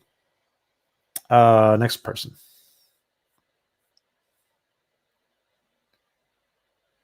Boom, 14. 14. Do you have an Orville question? Do you have an Orville question? So we're taking the Latchkum. We're taking the Latchkum. Hey, Scotty, I finally have a real Latch. Well, it's not real Latchkum, but it's close enough. It's a Game of Thrones dragon's egg. And so we actually have a real Latchkum, not a piece of fruit. So we're throwing it to 14. Boom, 14. Do you accept? Do you accept the Latchkum? And everybody subbed to Scotty, and everybody subbed to Mr. Lundell, who's got those great open source black and white movies that playing on his channel. A big black suit. A shameless plug for a awesome guy, DJ. Please sub to DJ, guys.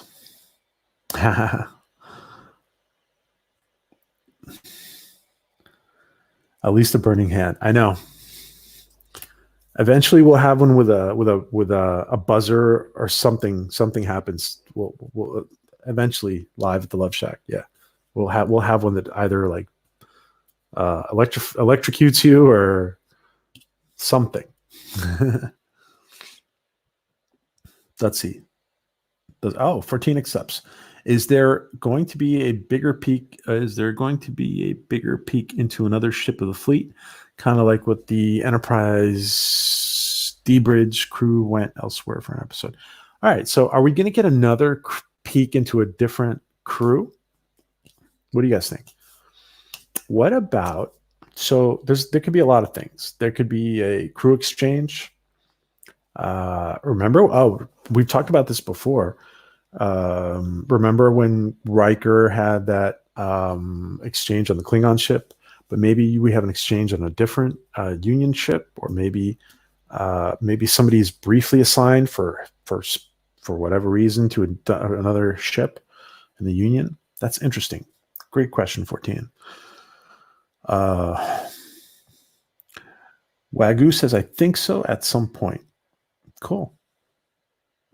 I think so at some point. So we're going to get the question was, are we going to get a bigger peek into another ship in the Union?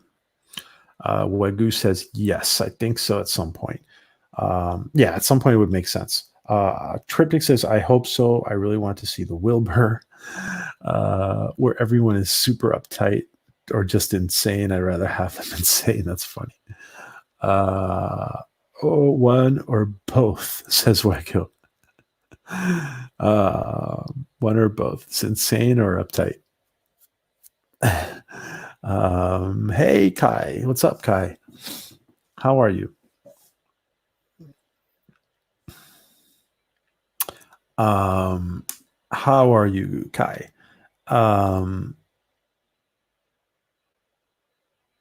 Let's see. I would prefer a crew exchange between some of the Orville crew and the Krill crew. Oh, that's interesting.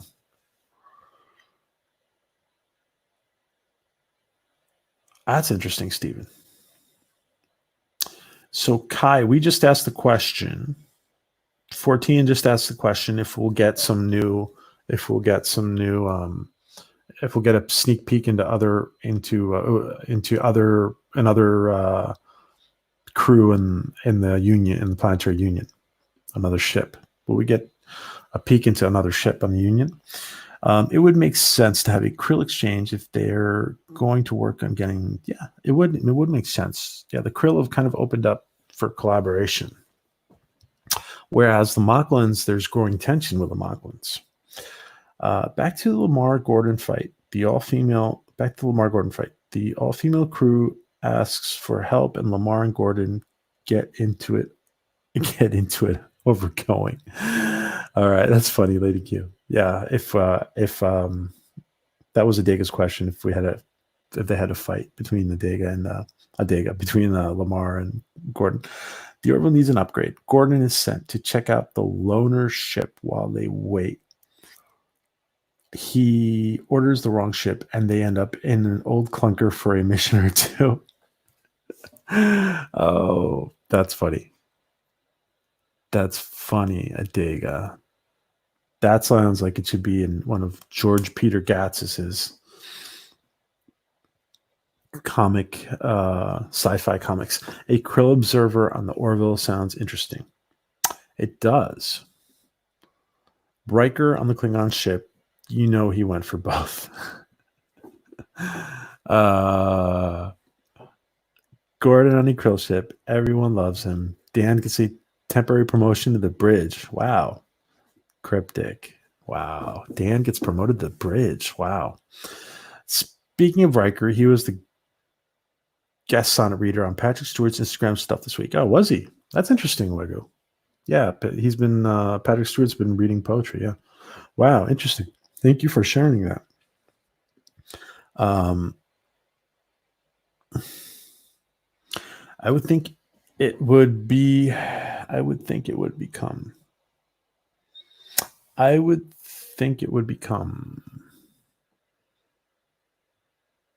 guess you're referring to the prior comment, maybe, about the krill ship, Don, or do you want to specify? What was the sonnet? How I directed? Oh, Thunderbirds. Okay, sonnet. You could do an exchange where it turns out the crew is the total opposite of the Orville crew.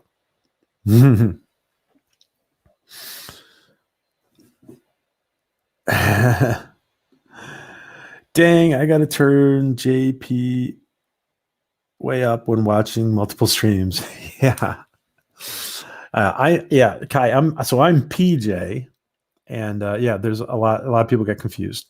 But yeah, you gotta turn this up. You gotta turn this up, Kai.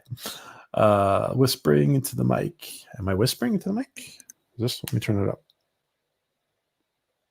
Let me turn it's up. It's full. All right. Think a crew exchange would be a good episode, says Donald. Okay. Gotcha. I can't yell too much, Kai, because my neighbors will kill me because it's 2 a.m. here. Riker over Picard all day long. Versus 14. Plot twist. The all-females in the female cruise ship have male genitalia, so Gordon and Lamar get screwed. Oh, that's crazy. That's crazy live at the Love Shack. Okay. 14. I'd kind of like to see one of the two of the crew being sent out to help with other Union ships for an episode. Yeah, like for some reason, maybe it's Lamar, maybe it's for whatever reason for their skills. I know.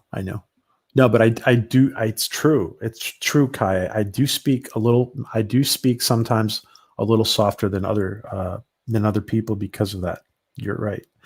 Stephen Klein, the alt crew is hardcore by the book and causes friction between the ships.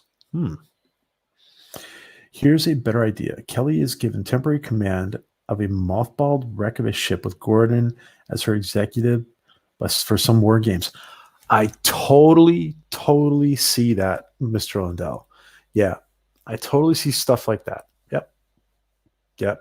There's going to be some war games exercises. Yep. Totally. I am Kai. I am usually in New York, but I am in Europe right now. Let's see.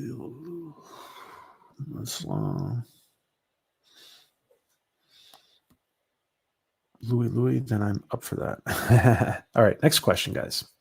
Let's see. Next question. Boom.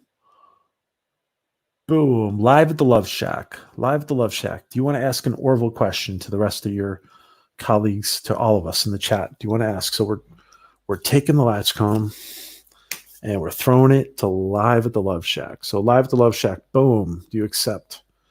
Live at the Love Shack?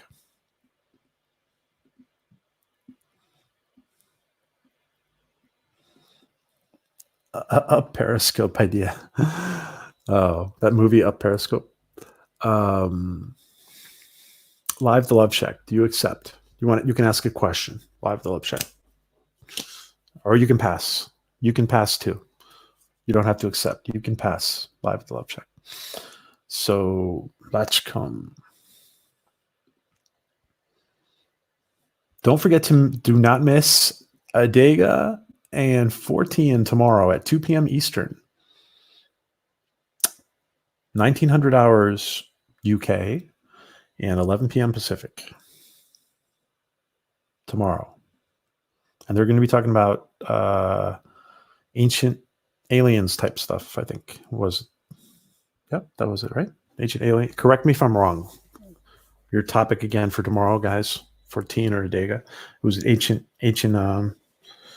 alien type stuff, right? So let's see. Let's give LDG. Let's give Live the Love Shack a few more seconds. See if he accepts. And if not, I will pick somebody else. So you guys can tell. You guys can tell I was all excited today because I finally had this, right? You guys can tell I was excited.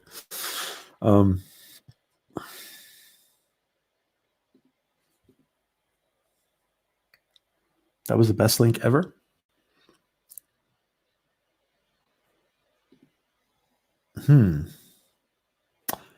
Ancient civilization. Thank you. Sorry. Ancient civilization. Cool. Well, that sounds fascinating. So tomorrow, Adega and 14 at 2 p.m. Eastern, 11 Pacific, 1900 UK, 20 hours CET. Ancient civilizations. It is along those lines. Cool. Awesome. Stephanie has one. Okay. I will ask you soon, Steph. So, all right, let's pick somebody else. I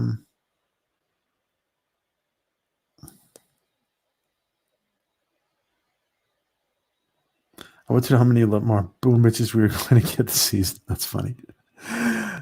Steph, do you want to ask the question? Do you want to ask the next question, Steph? I'm getting tongue-tied. Steph, do you want to ask the next question?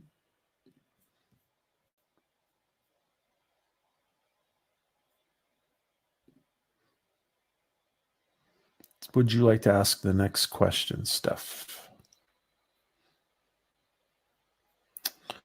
Would Steph like to ask the next question?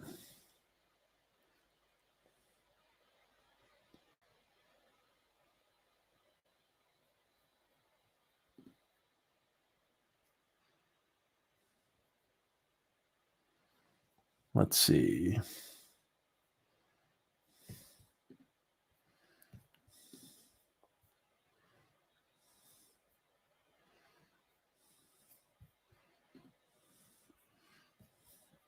Steph, do you want to ask the next question? Let's see if Steph.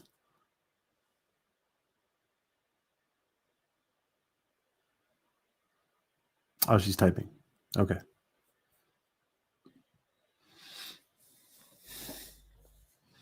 Gotcha. Okay, so Steph's asking the next question. So, meanwhile, guys, let me just, uh, let me just, let's see.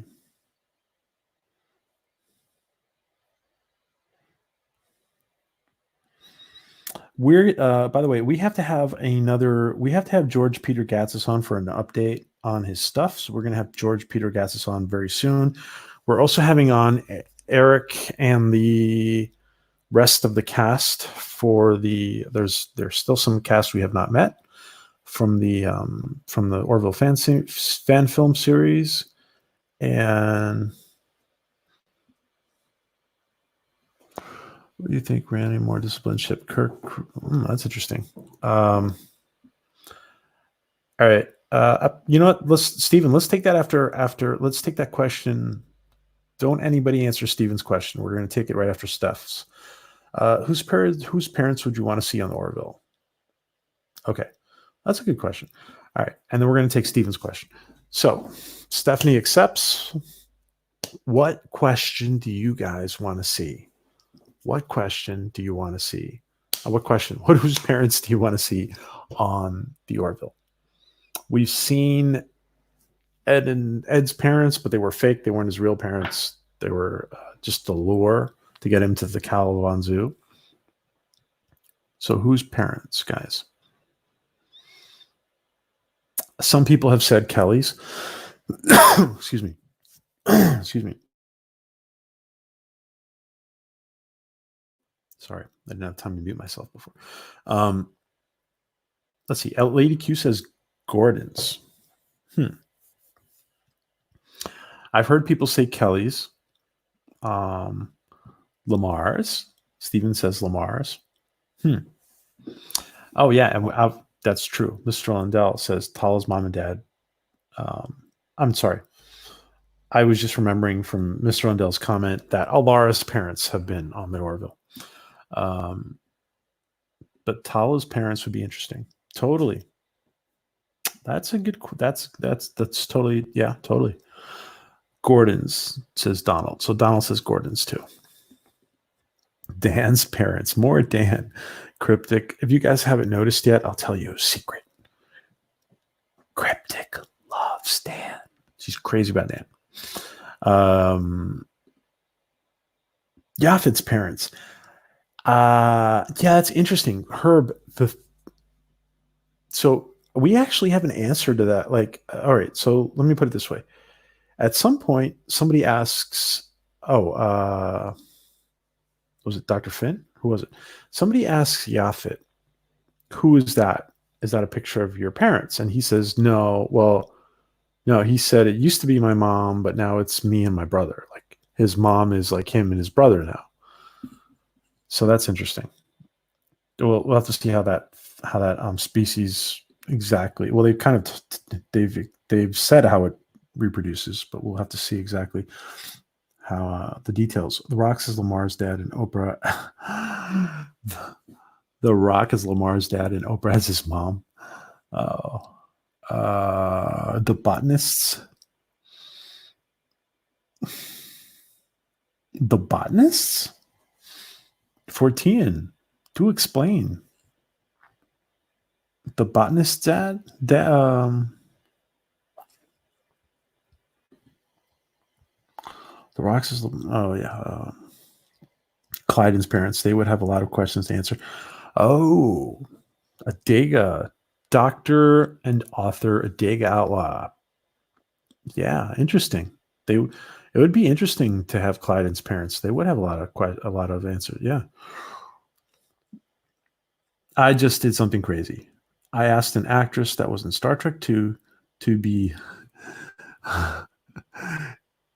on my live stream. It won't happen. Oh, DJ, I gotta talk to you about that. I have to talk to you. I'll tell you why I have to talk to you about that. Awesome, dude. Hey, man, you never know. You never know. Awesome. It's better to ask than not to ask. Idris Elba as Lamar's father. Ooh, wow. That's interesting. The problem is if they're a really big movie star, well, Seth has depends on the movie star. How dare you tell them my secret? I was trying to be subtle about it. They're funny, cryptic. Yeah, nice DJ. Good for you. The botanist, that big lizard dude. There, you the guy in the corridor. The botanist. All right. Which episode? All right. Yeah. Gotcha. Okay. Gotcha. 14. I guess I missed that subtle detail. That's why we fans need people. And we do. It's all of us together, Herb. All of us together, man. Because there's so much like between all of us is where we is where we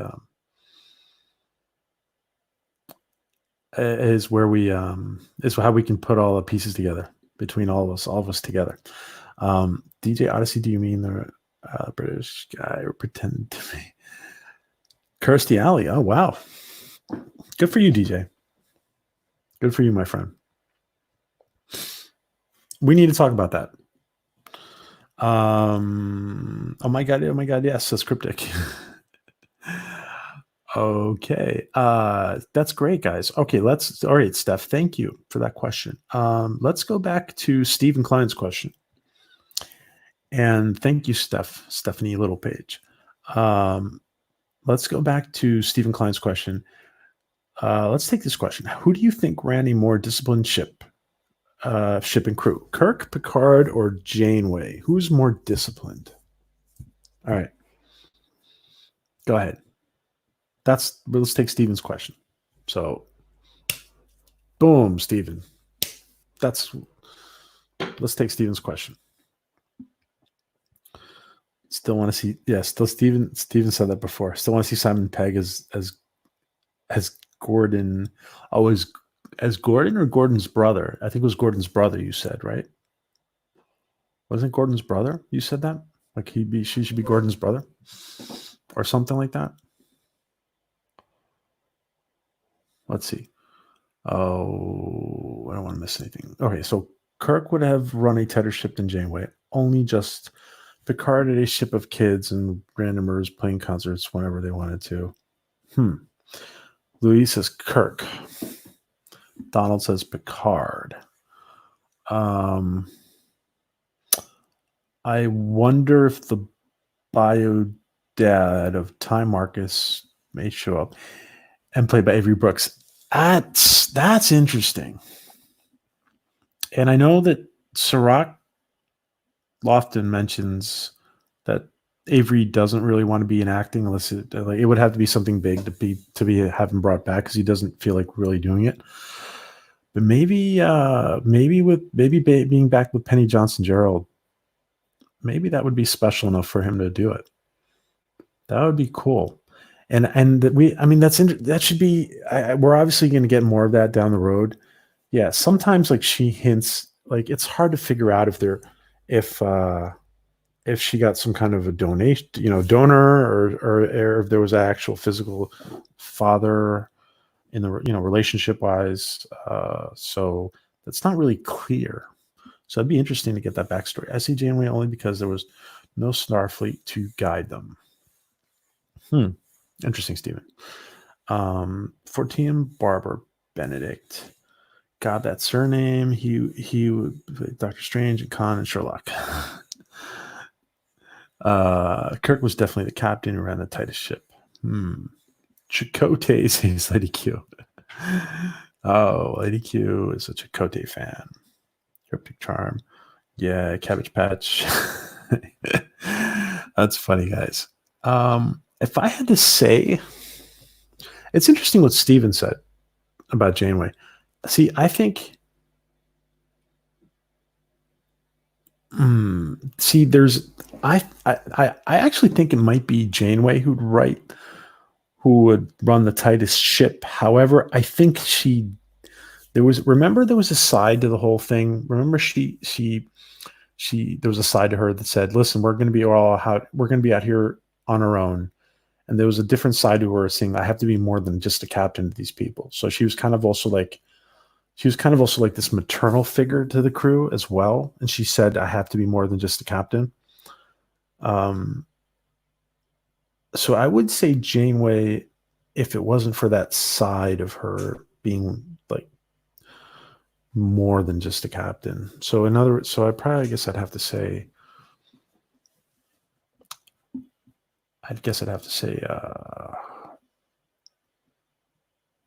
Kirk, like maybe. Although Picard is so by the book.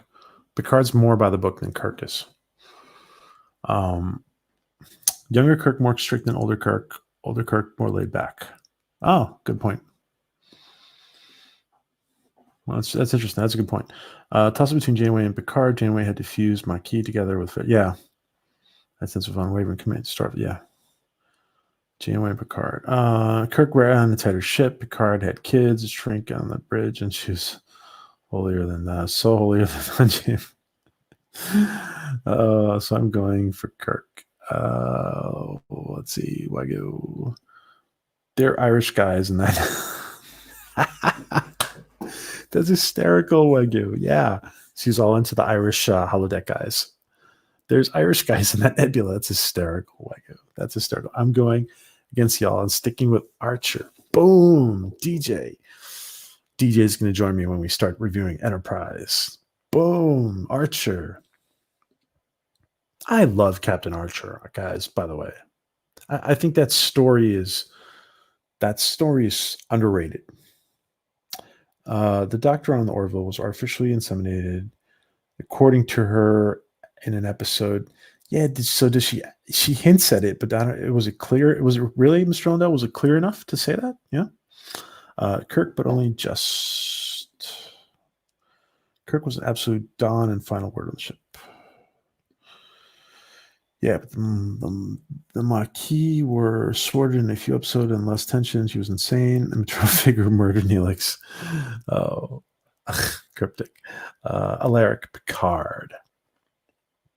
Picard says Alaric. Imagine a Klingon courtroom chanting Kirk.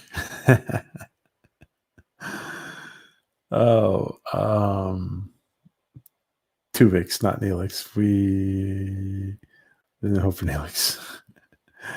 Oh, Fortian loves Jonathan Archer. Awesome. Archer's a cool guy, says Mr. Rondo. I may have to bite the bullet and do the Enterprise rewatch when you start reviewing it then, Louise. Oh, wow. If we can get Louise to watch Enterprise. Kronos. Hey, Kronos. How you doing?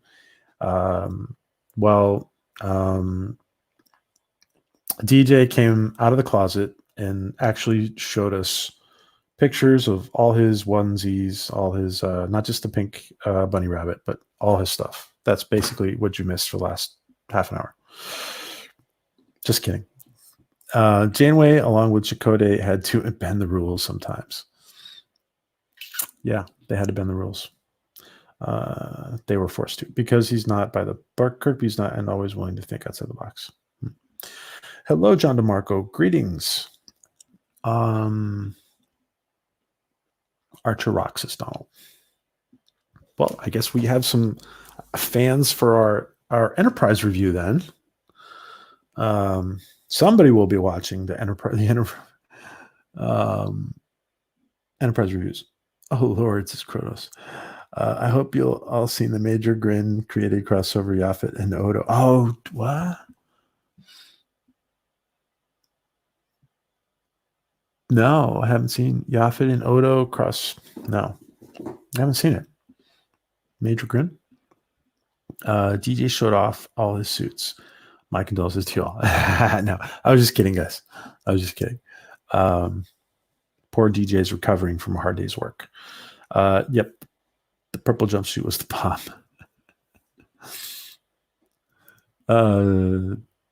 DJ needs an Ewok onesie. That's hysterical. An Ewok. An Ewok.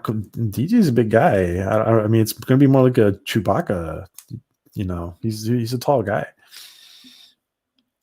It's going to be more. Someone needs me. Send me one. I'll wear it. DJ, what you should have. DJ should have a I don't know. Like you should get like I don't know if you have your Patreon up or something, DJ. You should have yeah, you should have something where your followers send you onesies and you have to like if somebody actually if one of your followers actually sends you something, you have to don it online. It was amazing, and it'd never be repeated ever again while eating Jaffa cakes. I told everyone the secrets of the universe. Yes, cryptic. Uh, oh, you might have a new suit soon. Wow, wow. Okay, so we have. There's Captain Robert April's channel. If you aren't subbed, please sub to Captain Robert. We have spiraled into talking to about DJ's wardrobe. Um, oh, a Gumby suit. DJ does need that. I totally agree with that, Adega. A Gumby suit for DJ. Somebody please start a GoFundMe to get DJ a Gumby suit. What? No way. A peacock onesie suit. Wow. I like the Gumby idea. I like the Gumby idea. Oh, Barf from Spaceballs. Wow. All right. I like the Gumby suit though. Yeah, from Spaceballs. Yeah.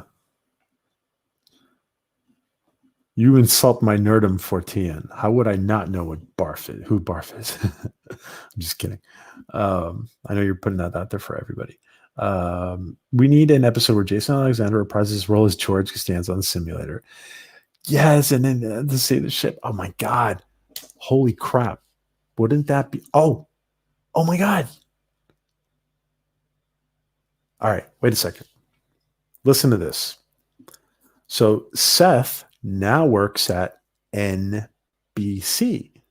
Seth is now at NBC and could facilitate that whole idea that Steven has about George as a George reprising his role, his Seinfeld role, and having to save the ship as George.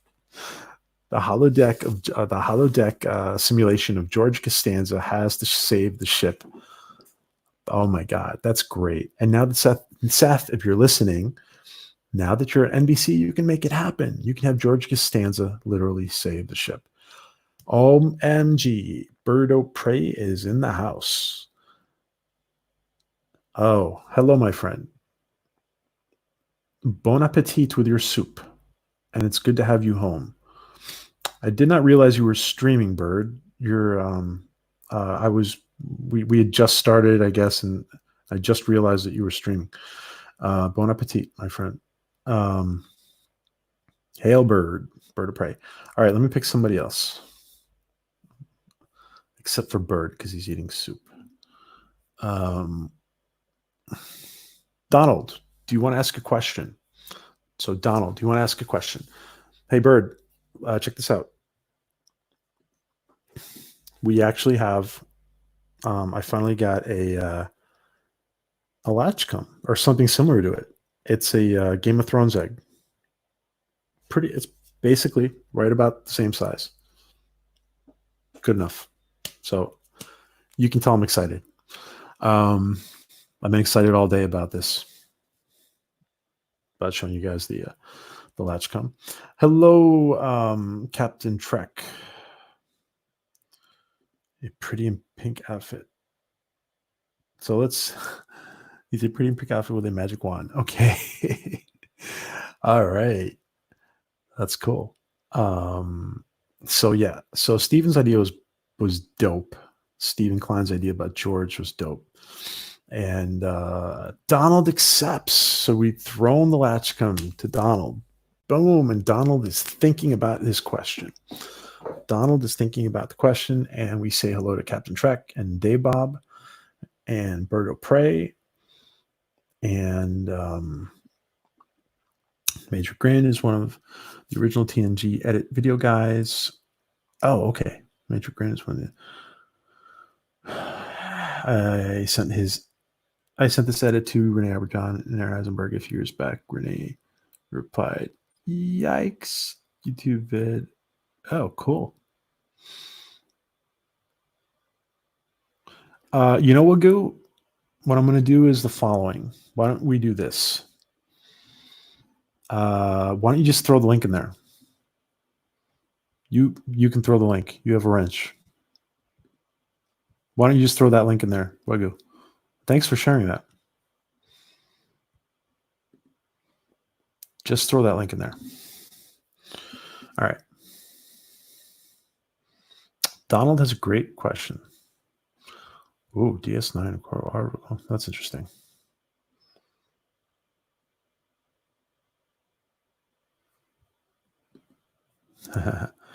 And hello, Dave Bob. What actor or actress do you want to see most? Okay, so what actor or actress would you want to see on the Orville? What actor or actress do you want to see on the Orville the most? Obviously, this is somebody who's not part of the cast. So, what actor or actress, Donald asks, what actor or actress do you want to see on the Orville? And so Seth has brought in a lot of guest stars. We were talking before about Priya's character, Charlize. So lots of possibilities. Let's see. Ooh, The Rock. Yeah. Somebody mentioned The Rock before. Maybe it was Lady Q. The Rock. Could be The Rock. DJ says William Shatner. And thank you, Wagyu, for throwing that in there. That's great. Awesome. Thank you for throwing that in there, Wagyu. Let's see.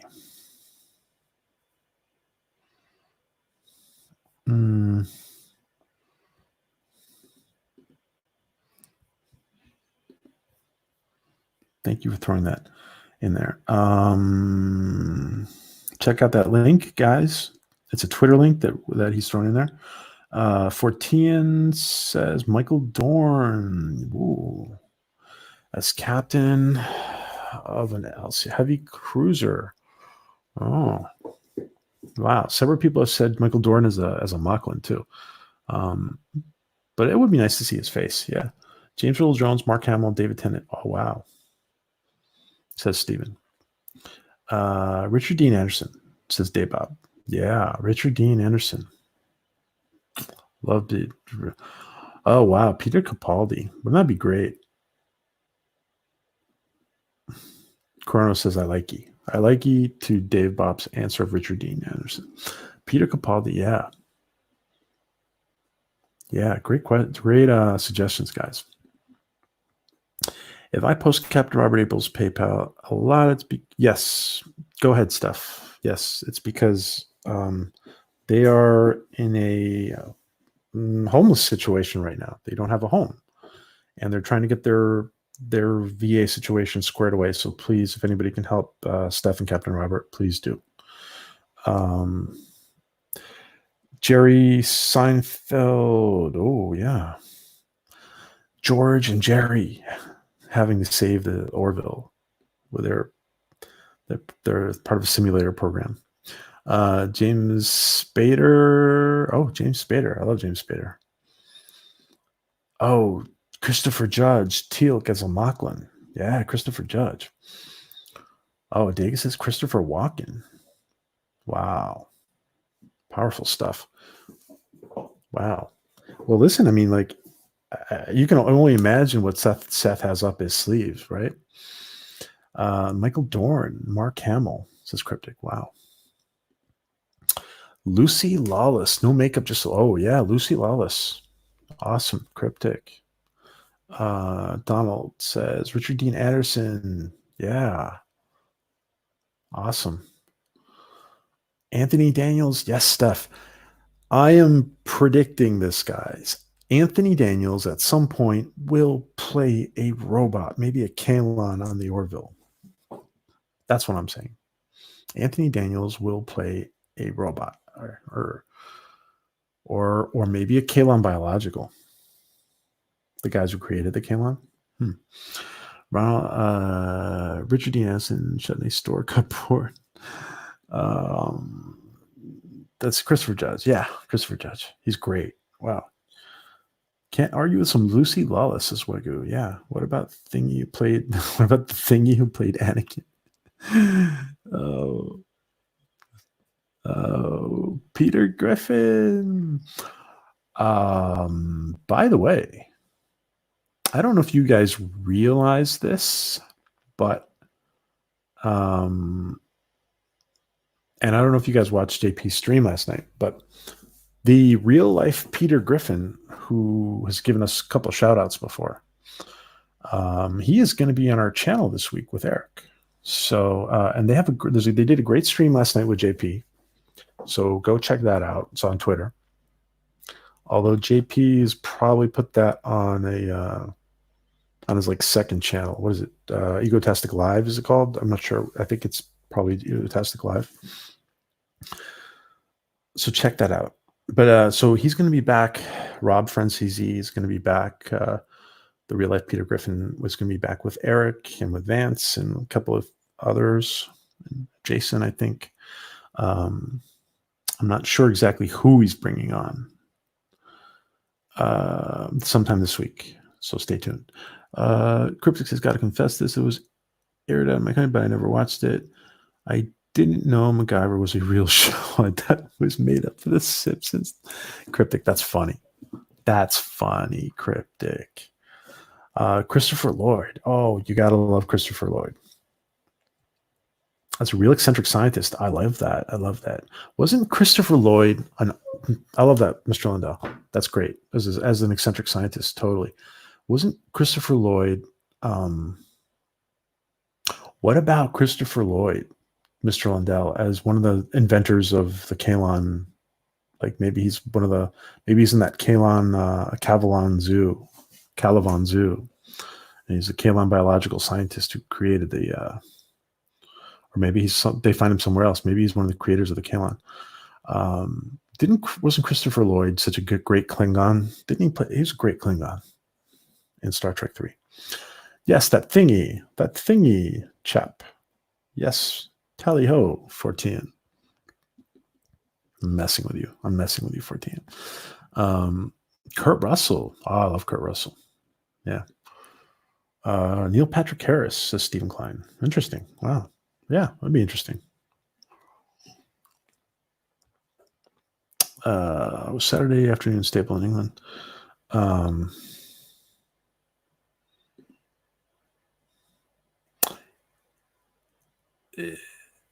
Wait a second. Oh, is it like what's his name? Christopher Lloyd played the Klingon, the captain of the Bird of Prey in Star Trek 3. Yep. Have Dave Tennant's Doctor Who show up. We're all guilty. My AI is 22 years old next month.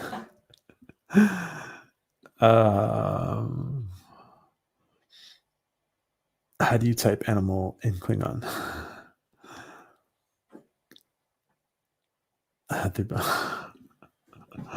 Lloyd was not only a great Klingon, but he designs and builds one heck of a time DeLorean. That's right, Mr. Linda. Yeah, that's great. But I never watched it. I never heard of it. Growing up 4 channels, 13 older siblings and parents. Nudging Knight Rider. That's funny. Yes, well, Knight Rider. You can never get too much of it. You can never get enough of Knight Rider, huh? Bird of Prey 5. Bird of Prey 5 knows everything. Bird of Prey 5 is just an encyclopedia, guys. How about James Spader and Michael Shanks? Ooh, I like that. That's funny. That's funny for Tian. Very funny. Very, very funny. Have the 2 Daniels. Yes, that's cute. I like that. That was cute. Hello, Cinnabon. Christopher Lloyd could also show up driving a space taxi. Oh, that's funny. Yeah, he was in Taxi. Oh, his role in Taxi was great. Yeah, that's true, DJ. Wow. How times have changed, huh? How times have changed. But even back then, he was tied to a car, right? In Taxi, his character was tied to a car. Ka says Bing Translate, which is notorious inaccurate. Search for Klingon the Galactic Traveler. Hysin, get the original Cylon. I know, right? Everybody thinks Cylon. Notoriously. It would be awesome for Tian. Yeah, yeah, yeah. Oh, I missed Steven saying Morgan Freeman is Avis. Yeah, a lot of people said that. All right, let's pick somebody else. Boom. Who we got here? Oh, wait, somebody new. Boom. What is it? John DeMarco? John DeMarco. We're taking you can pass or accept. We're taking the Latchkum. We're throwing it to John. John, you can ask an Orville or Star Trek question, preferably Orville, but you can ask a Trek question to the chat, to everybody. So you can ask a question. So we take we're taking the Latchkum, we're throwing it to John. John, if you accept or you can pass, you can pass too. If they got yes, Herb. Let's see JP Egotastic. Wouldn't it be funny we saw JP Egotastic on the Orville? Yeah. Yeah. Like they go back. They're watching like YouTube. Instead of watching TV, they're watching like YouTube. And they're watching JP or on the holodeck, JP on the holodeck. That's great. Or that we should start a campaign to have JP on the holodeck on the Orville. I accept. Awesome, John. So John's thinking of a question. Star Trek. Oh, there you go. Boom. He's quick. Actually, we should narrate it. He should narrate. Oh, that'd be funny. That's funny, Stephen. So wait. So John DeMarco's question. Would you like to see more variety in the ship design in the Union fleet? Interesting. Yeah, that's an interesting question. All right. So boom, John asks a great question. Would you like to see more variety in ship design in the Union fleet? What do you guys think? Would you like to see more ship design, more variety in the ship design? Oh shit, I missed the trick. I want to see 14 on. Yes, I want to see 14 Barber. Yes, the Barber. Let's show the Barber. Where's that Barber? Where's that Barber? Where's the Barber? Let's see. Where is he? Where's the Barber? I want to see the Barber.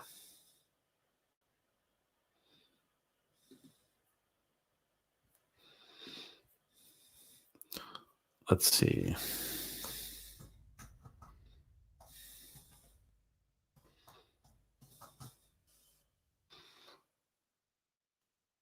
Oh, there you go. Okay.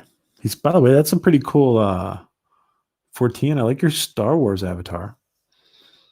That's pretty cool. All right. Let's see this guy on the Orville. Let's see this guy on the Orville. Where is he? Let's see. Where is he? Let's see this guy on the Orville.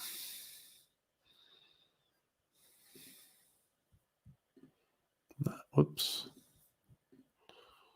Let's see this guy on the Orville. Right. There you go. Boom. Let's see the Orville's Barber on the Orville. Let's see Planetary Union Barber on the Orville.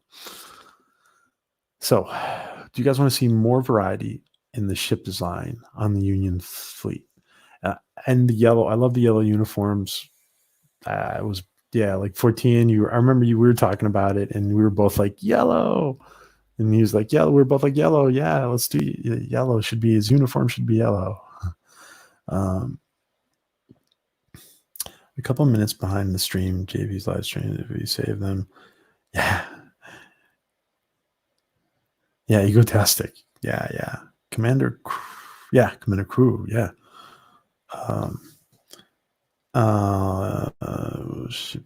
I kind of like the wiggle shape there with the wiggle shape.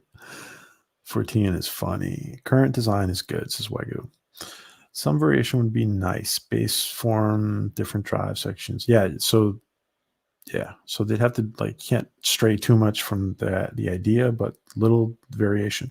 I like the Union ship aesthetic, but the example during the Battle of Earth, it was sometimes hard to tell the ships apart. True, that's true, John.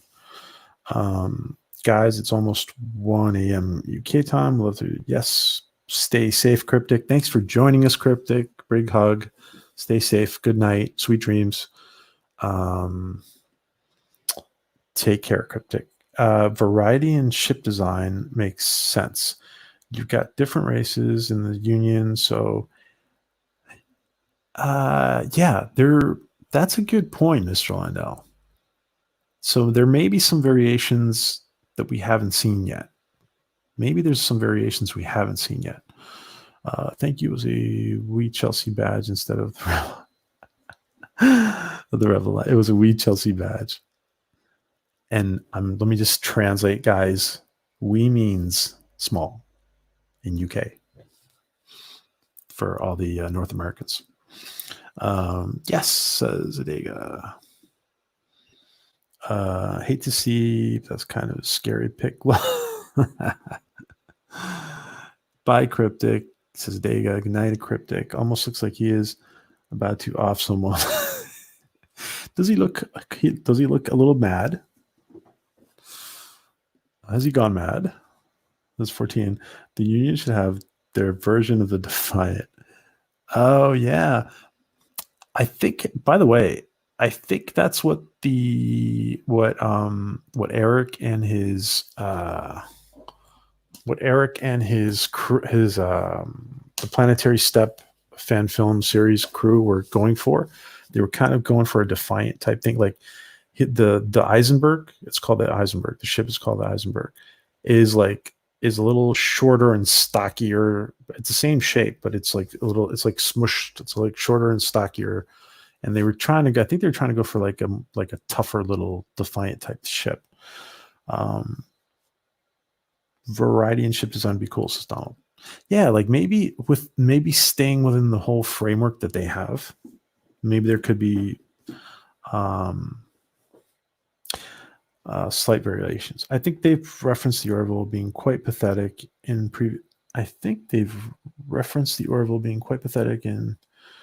previous episodes as far as comment goes. I think they've referenced. Okay. He looks mad and scary all at once. I love this picture though. It's a great picture. It's a great picture of our friend 14. All right. And sub to Captain Roberts' channel if you haven't. All right. Let's take a few more. Questions. And let me just ask. I know you maybe you're still eating, Bird, but if Bird is there, and Bird, do you have a question? Do you want to ask? Do you have a question you want, an Orville question, or Orville or Trek question you want to ask before we pick anybody? Does Bird want to ask a question?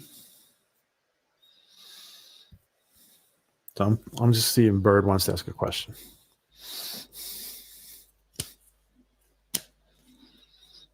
Does Bird O'Prey want to ask a question? If he's still there.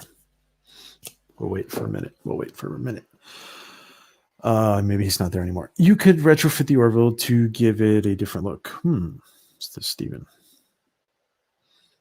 It's a cool picture, though. Oh, yeah, it is a cool picture.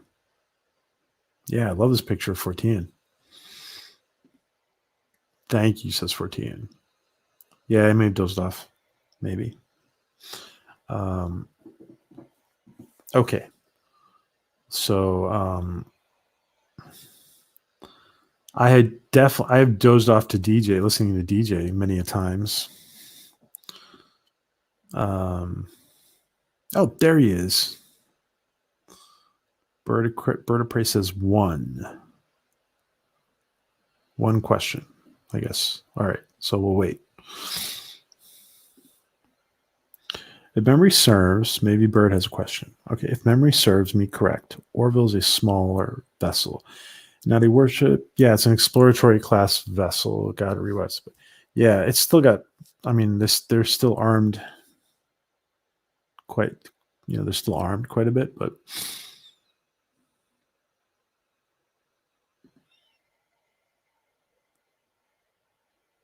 Mid-sized exploratory vessel. Yeah, I think so. That's right, John. As an exploration class vessel, yeah. Ask away, bird of prey. It rhymes, Lady Q. So we're going to get a question from Bird soon. All right. So let me put up, let's see. If you guys haven't, whoever in here hasn't, let's see, one second. Let me just check this out.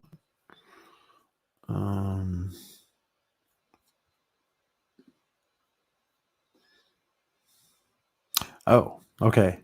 I love that. It's a great question. Very open-ended. Great question. Why are Klingons so great? Says Bird of Prey. Great question. Why are Klingons so great? Why are Klingons so great? Bird of Prey. So we've thrown the Latchkum to Bird, and Bird accepted. And he says, why are Klingons so great? Why are Klingons so great?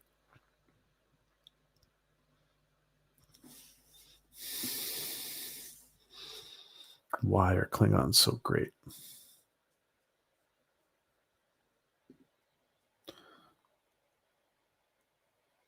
I think this is the first time Bird hasn't asked like a really intricate stumper question. I like this question. Why? It's an open-ended. I like this question. Why are Klingons so great? It won't be knitted out like a Leviathan class, but it's still tough. For Tian, the only great Klingon is Worf. Others are lesser. Oh, they're not. Next. For one, Martok, says John DeMarco. Yes, Martok is great. Yes. Yes, because of the blood wine. Oh, I was just going to say that. Mr. Lundell. Cheers to Bird of Prey. Blood wine. Cheers, Kapla. Kapla Bird.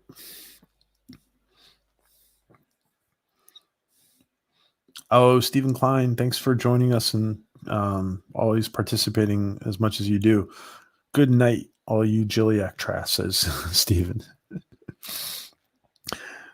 DJ Ozzy fails. He has failed. This Bird. Because they have Worf.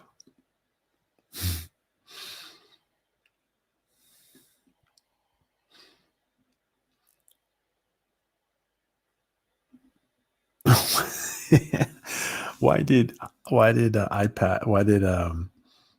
Chang have his eye patch riveted to his eye? Said Kronos.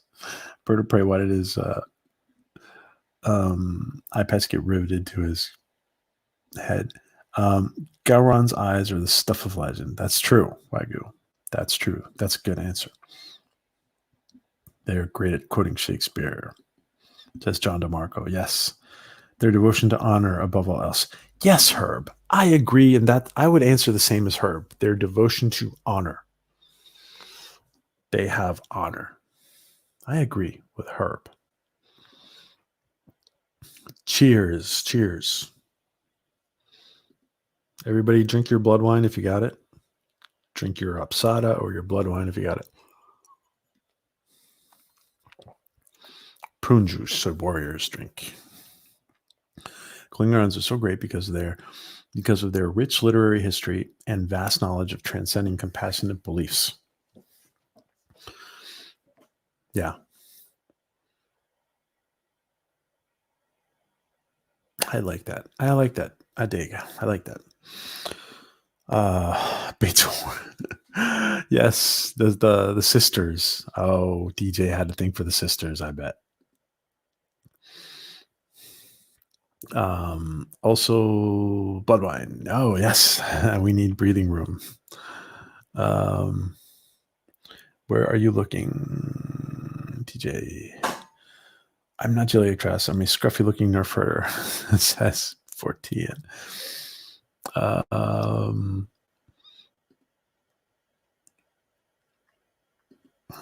Because he didn't want to keep putting an eye patch on. I only have blood beer. Okay. That's a joke. Okay. This is Dega. I think it says that was a joke. I thought it was DJ was partial to Grilka. Um, I beg your pardon. I think Klingons are great. There are some great Klingon speakers.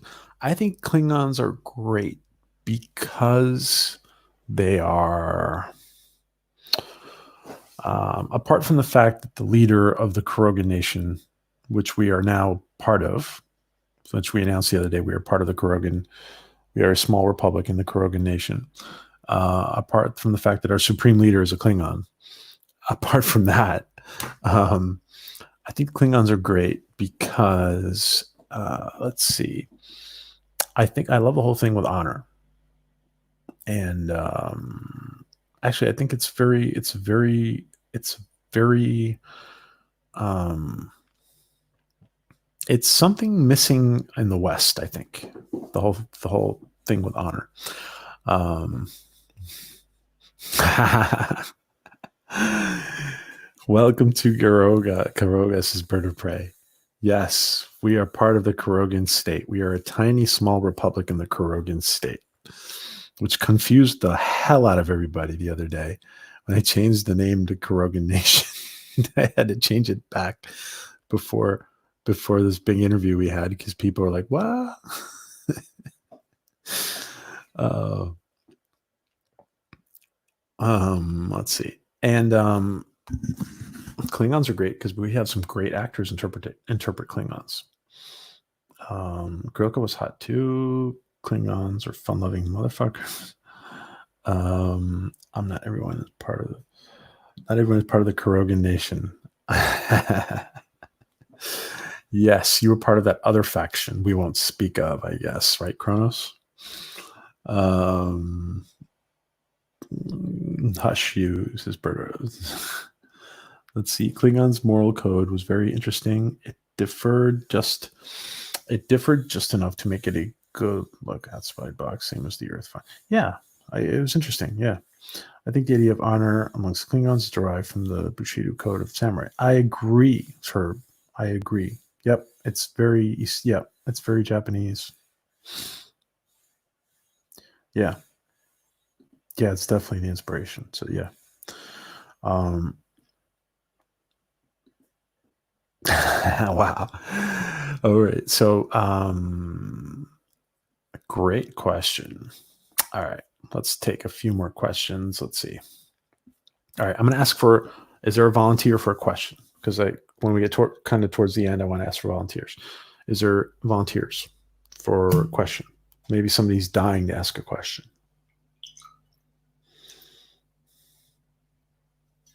Maybe somebody's dying to ask a question. By the way, I thought it was funny the other day. Like I was watching Bird of Prey stream, and Bird's like, "Oh my god, I had one of the best steaks I ever had outside the house was at the hospital."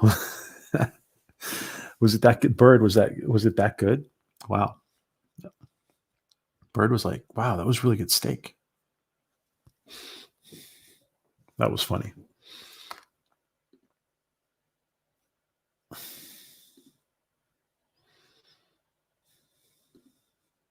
I was in to watch the contrast between the ideal Klingon honor and how their leadership failed. Wasn't that interesting, John? Yeah, that was interesting.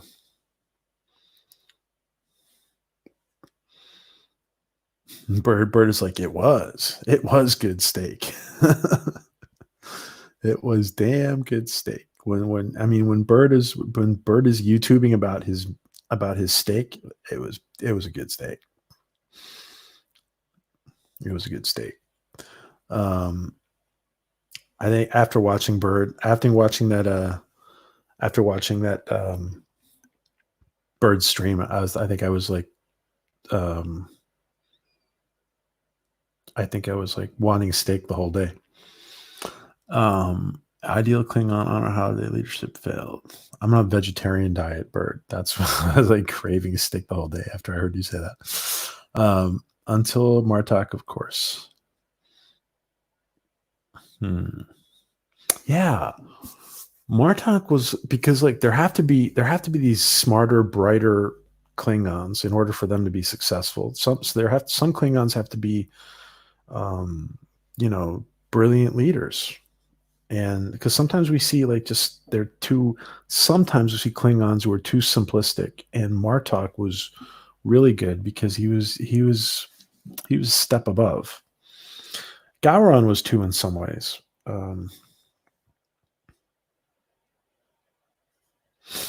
Okay. Oh, yeah, I forgot. LDG has a question too. All right, LDG, next you can ask a question after Alaric. Let's take Alaric's question. Sorry, guys, I got distracted thinking about steak because I'm hungry. Let's see. All right, so let's take this question, Alaric's question. Which crew member should get to captain their own ship? Which crew members should get to captain their own ship? Oh, okay. So, which crew members on the Orville should get to captain their own ship someday? That's a good question, Larry. And LDG, why don't you type in your question?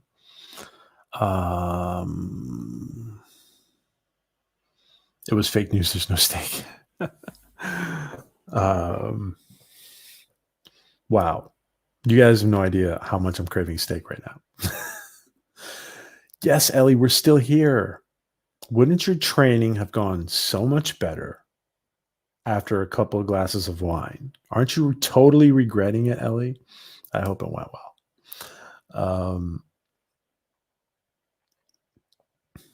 I agree, says John DeMarco. Don't tell Bird it wasn't really steak. It was Soylent Green. Soylent Green. Soylent Green is people.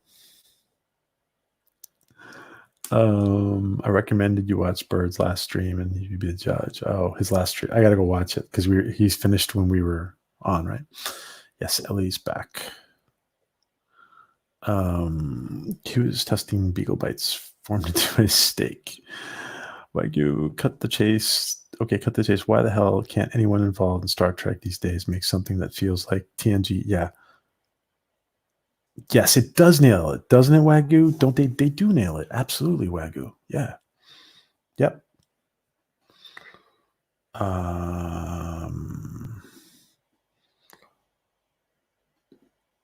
Welcome back, Ellie. Organization, I had a steak yesterday. I've been told we need to eat more steaks because restaurants are closed. Being a good patriot, I've had many steaks.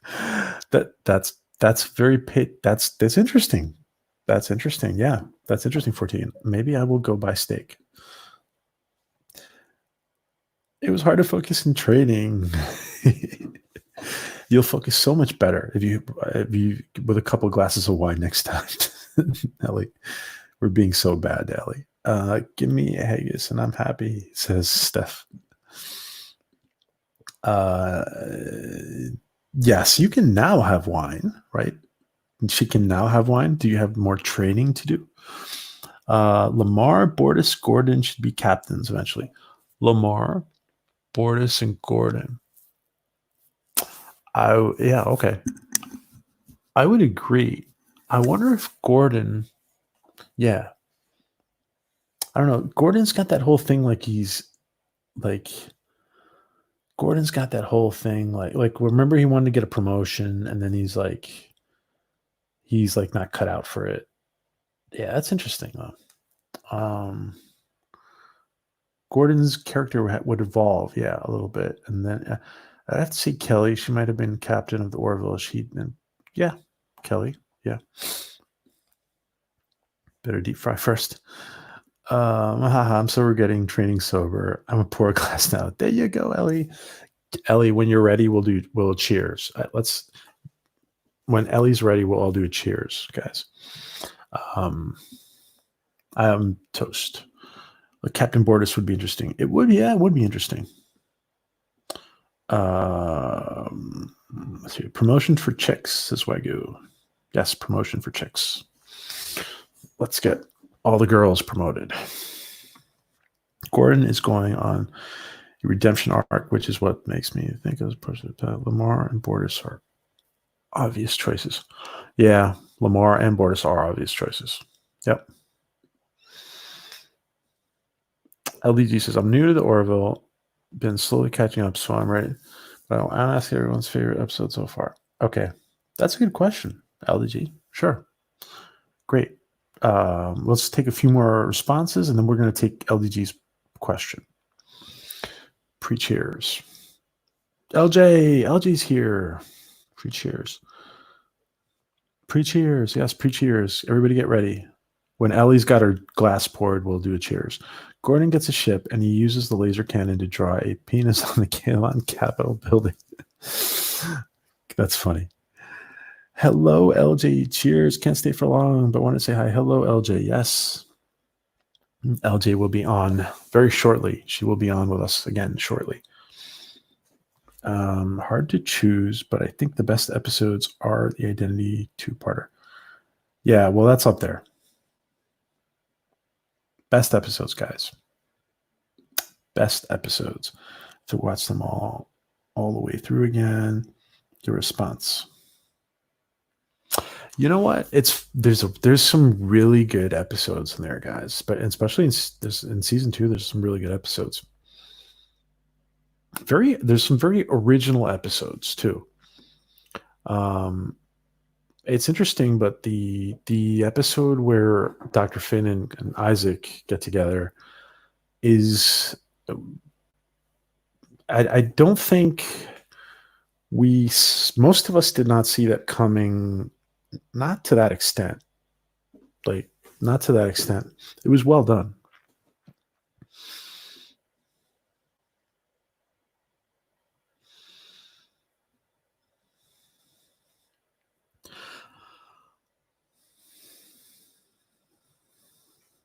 All right. What's everybody's favorite episode? What's everybody's favorite episode?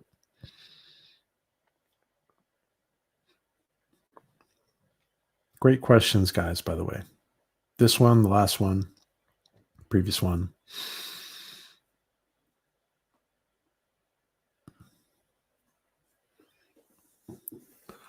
I love comedy sci-fi where the sci-fi is actually amazing. See Red Dwarfs for been killing it since the 80s. I agree, Wagyu. Yeah. The sci-fi's got to be good, and then but good sci, like not just freaking made up stuff. The sci-fi has to make sense. I've been on a pecan fish vegetarian diet for 10 years, and now I can't even stand red meat like burning. Oh, well, Eric. Okay, I understand.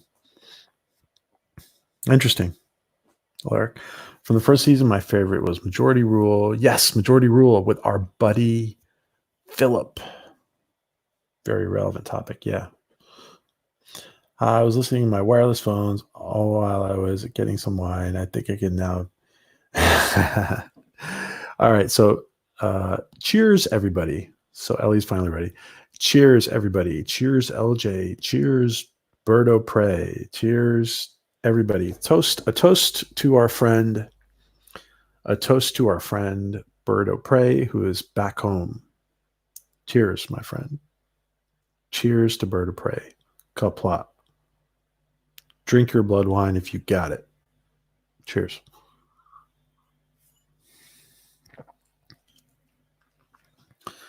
All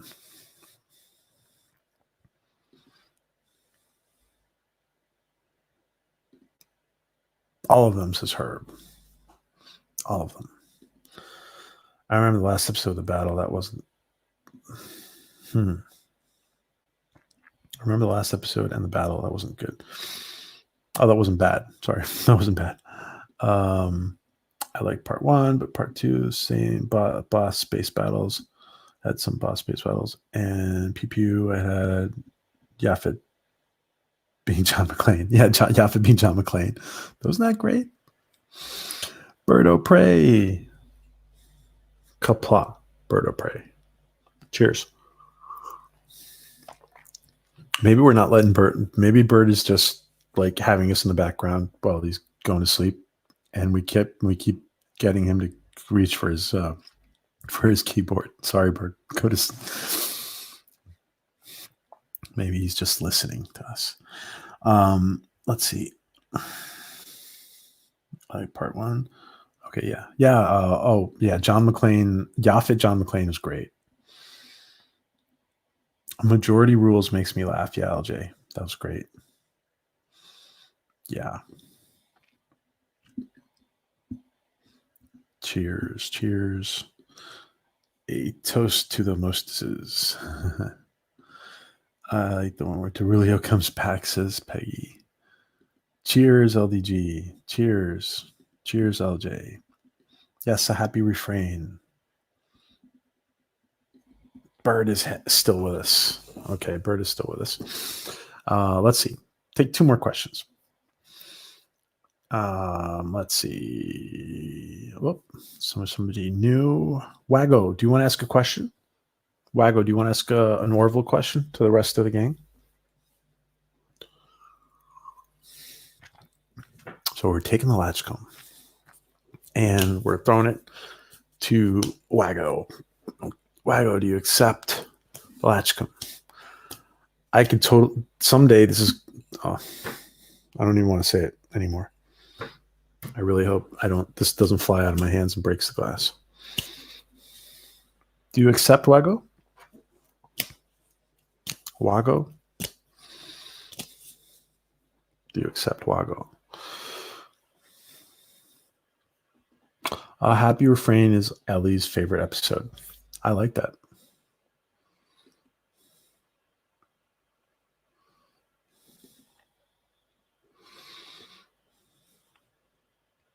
That's good. I do that too. I wait after eating before going to sleep. Let's see.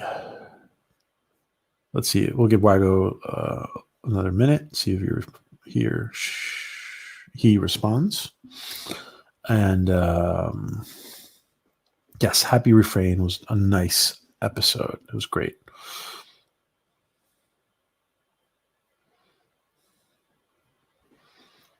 Good night, Fortean. Good night, chums, says Fortean. I best head to bed. Catch you all tomorrow. Tomorrow, 2 p.m. Eastern, 11 p.m. Pacific, 1900 UK time. Adega and Fortean head to head. I'm talking ancient civilizations.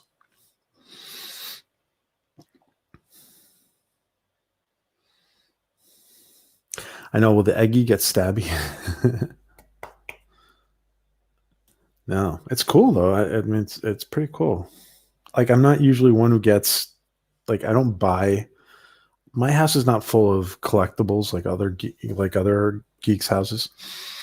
Oh, you can pass Wago if you want. Oh, okay, you accept. How come this? That's great. Wago accepts. That's a great question. How can you top the Mr. Potato Head scene? That was great. That's a great question, Wago. How do you top the Mr. Potato Head scene? That's a great. Good night, 14. That is a great question, Wago.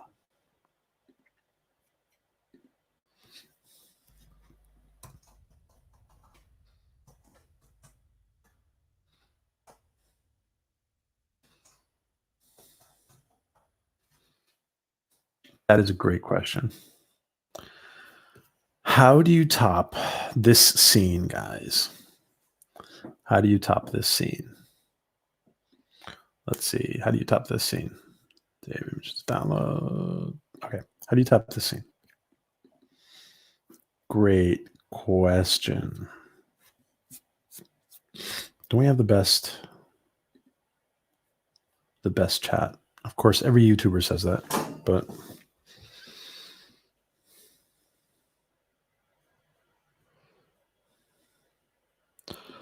I'm not a geek. I'm a spaz. This Kronos. It was top of Malloy's leg getting cut off, says Ellie. That's interesting. Not sure if you can, says Donald. Dressing Isaac in drag. True, but it really reminded me of the TNG episode Timescape, Picard drawing on a warp. Oh my God, Wagyu. It totally reminds me of that too. It does when he's drawing on the and like it's like the steam from the warp core, right? He's drawing it in. Yeah, me too. Will go. Yeah. Make him look like 3PO, dress him like Dolly Parton. Maybe. Oh wait, I was gonna put the picture up. Okay, so how do you top this scene? How would you top this scene? By doing it only person even more serious than Isaac Borges. That's interesting, John. With alligators in the hallway. Says Lady Q. One of my favorite episodes is season 1, Mad Idolatry, where Kelly. Yeah, that was funny, Alaric. Yeah, that was funny too.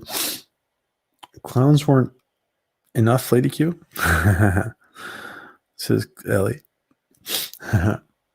This is the only channel. Oh, that's great, Donald. I'm glad. And we thank you for being here and sharing with us. How do you top that? Wow. Anybody have some more crazy ideas? Anybody have some more crazy ideas that will just inspire author Adega Outlaw? But Adega Outlaw only gets inspired. He does not repurpose others' ideas.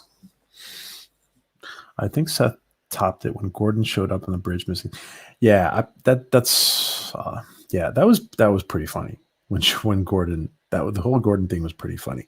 Guys, don't forget Captain Robert April's campaign. Cons and spiders. Yes, Donald, you are awesome. The Orville family is a great family. The Orville family is a great family, guys. A Star Wars Easter egg would be awesome. A Star Wars Easter egg would be awesome, says the LJ. Maybe something playing off Yaphet's slime status. Ooh, that's interesting. All right, guys, I'm going to have to take the last question. So last question. One more question, guys.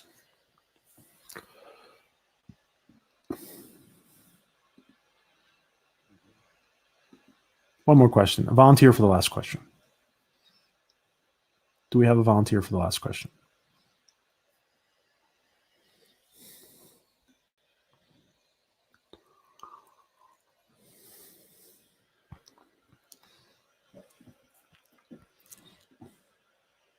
Giant penis guys would be fine.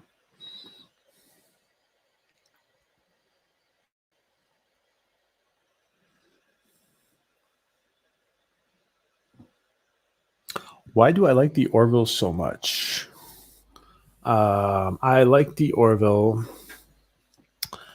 because it's Trek. It is Star Trek.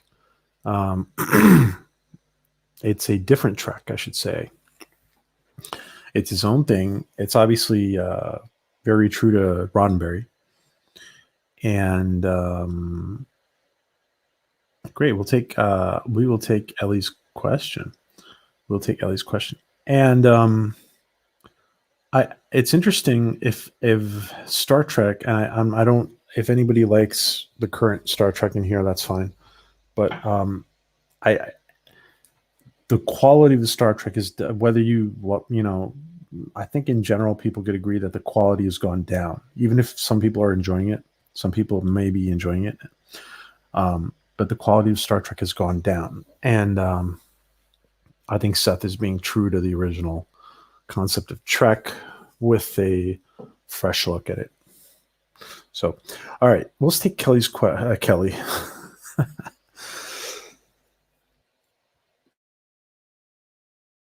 Excuse me. Let's take Ellie's question. Would you date a Kaylon? Would you date a Kaylon? Yes, LJ, because it's true to Trek. It's true Trek. Yeah. Would you date a Kaylon? All right, everybody. Would you date a Kaylon? Guys and girls. Would you date a Kaylon? For me, it's because the same DNA. Yeah, same DNA. That's a good way to put it, Wagyu. This goes like a car crash. Yeah, this goes like a car crash. Orville's an optimistic view fused. Yeah. Yep, I agree.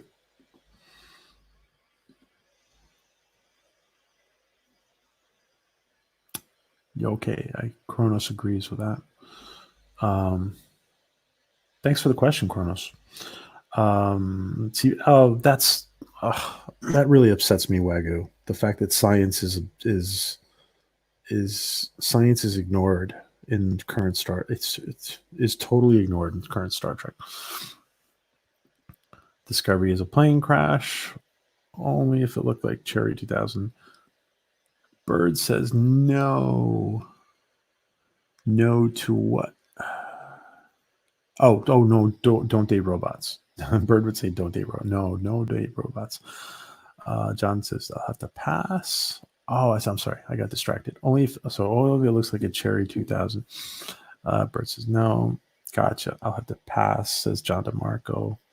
Lady Q, like Massive film. Bird praises Futurama has taught us not to date robots. That's funny. That's funny, Bird. Orville is great because the writers are great writers. They know how to develop characters and good stories.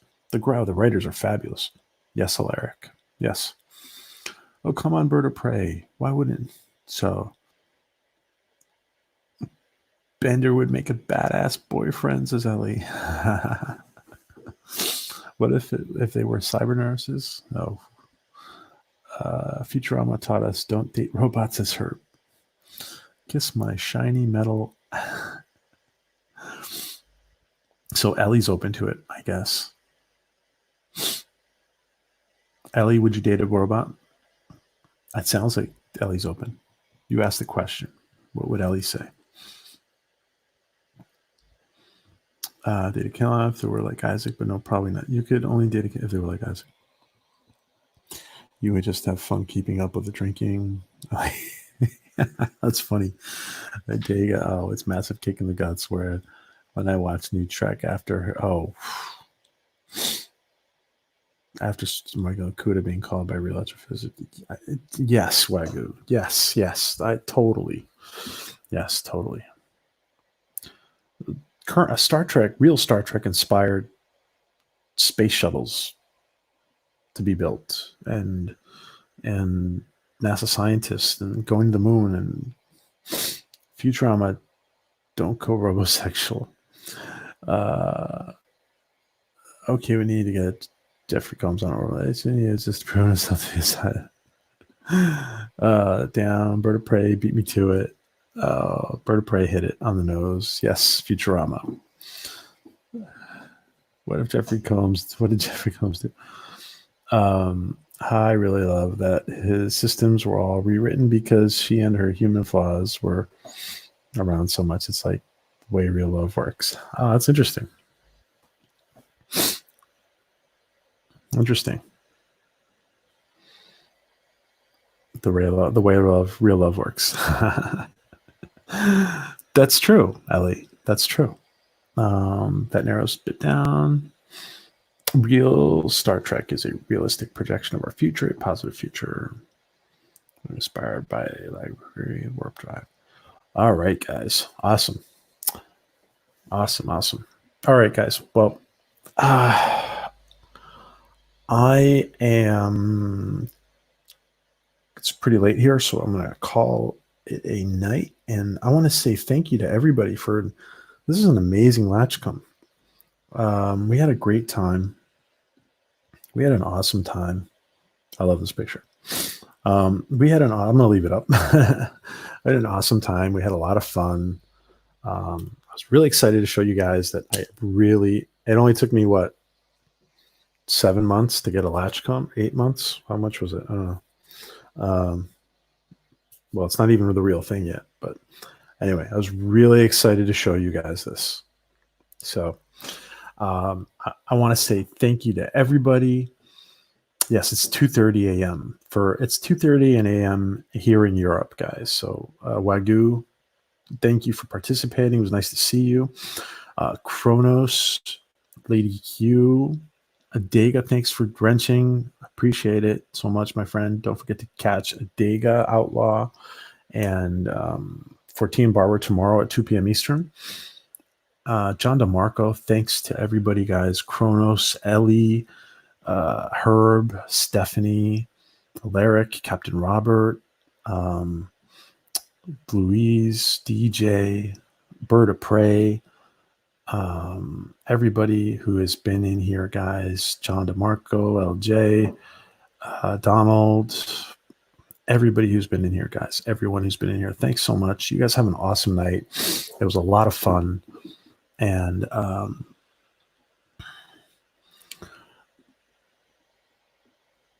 yeah, that's funny. You guys all have a great night. A great night. Good night to all of you. God bless. Be safe. And stay safe, guys.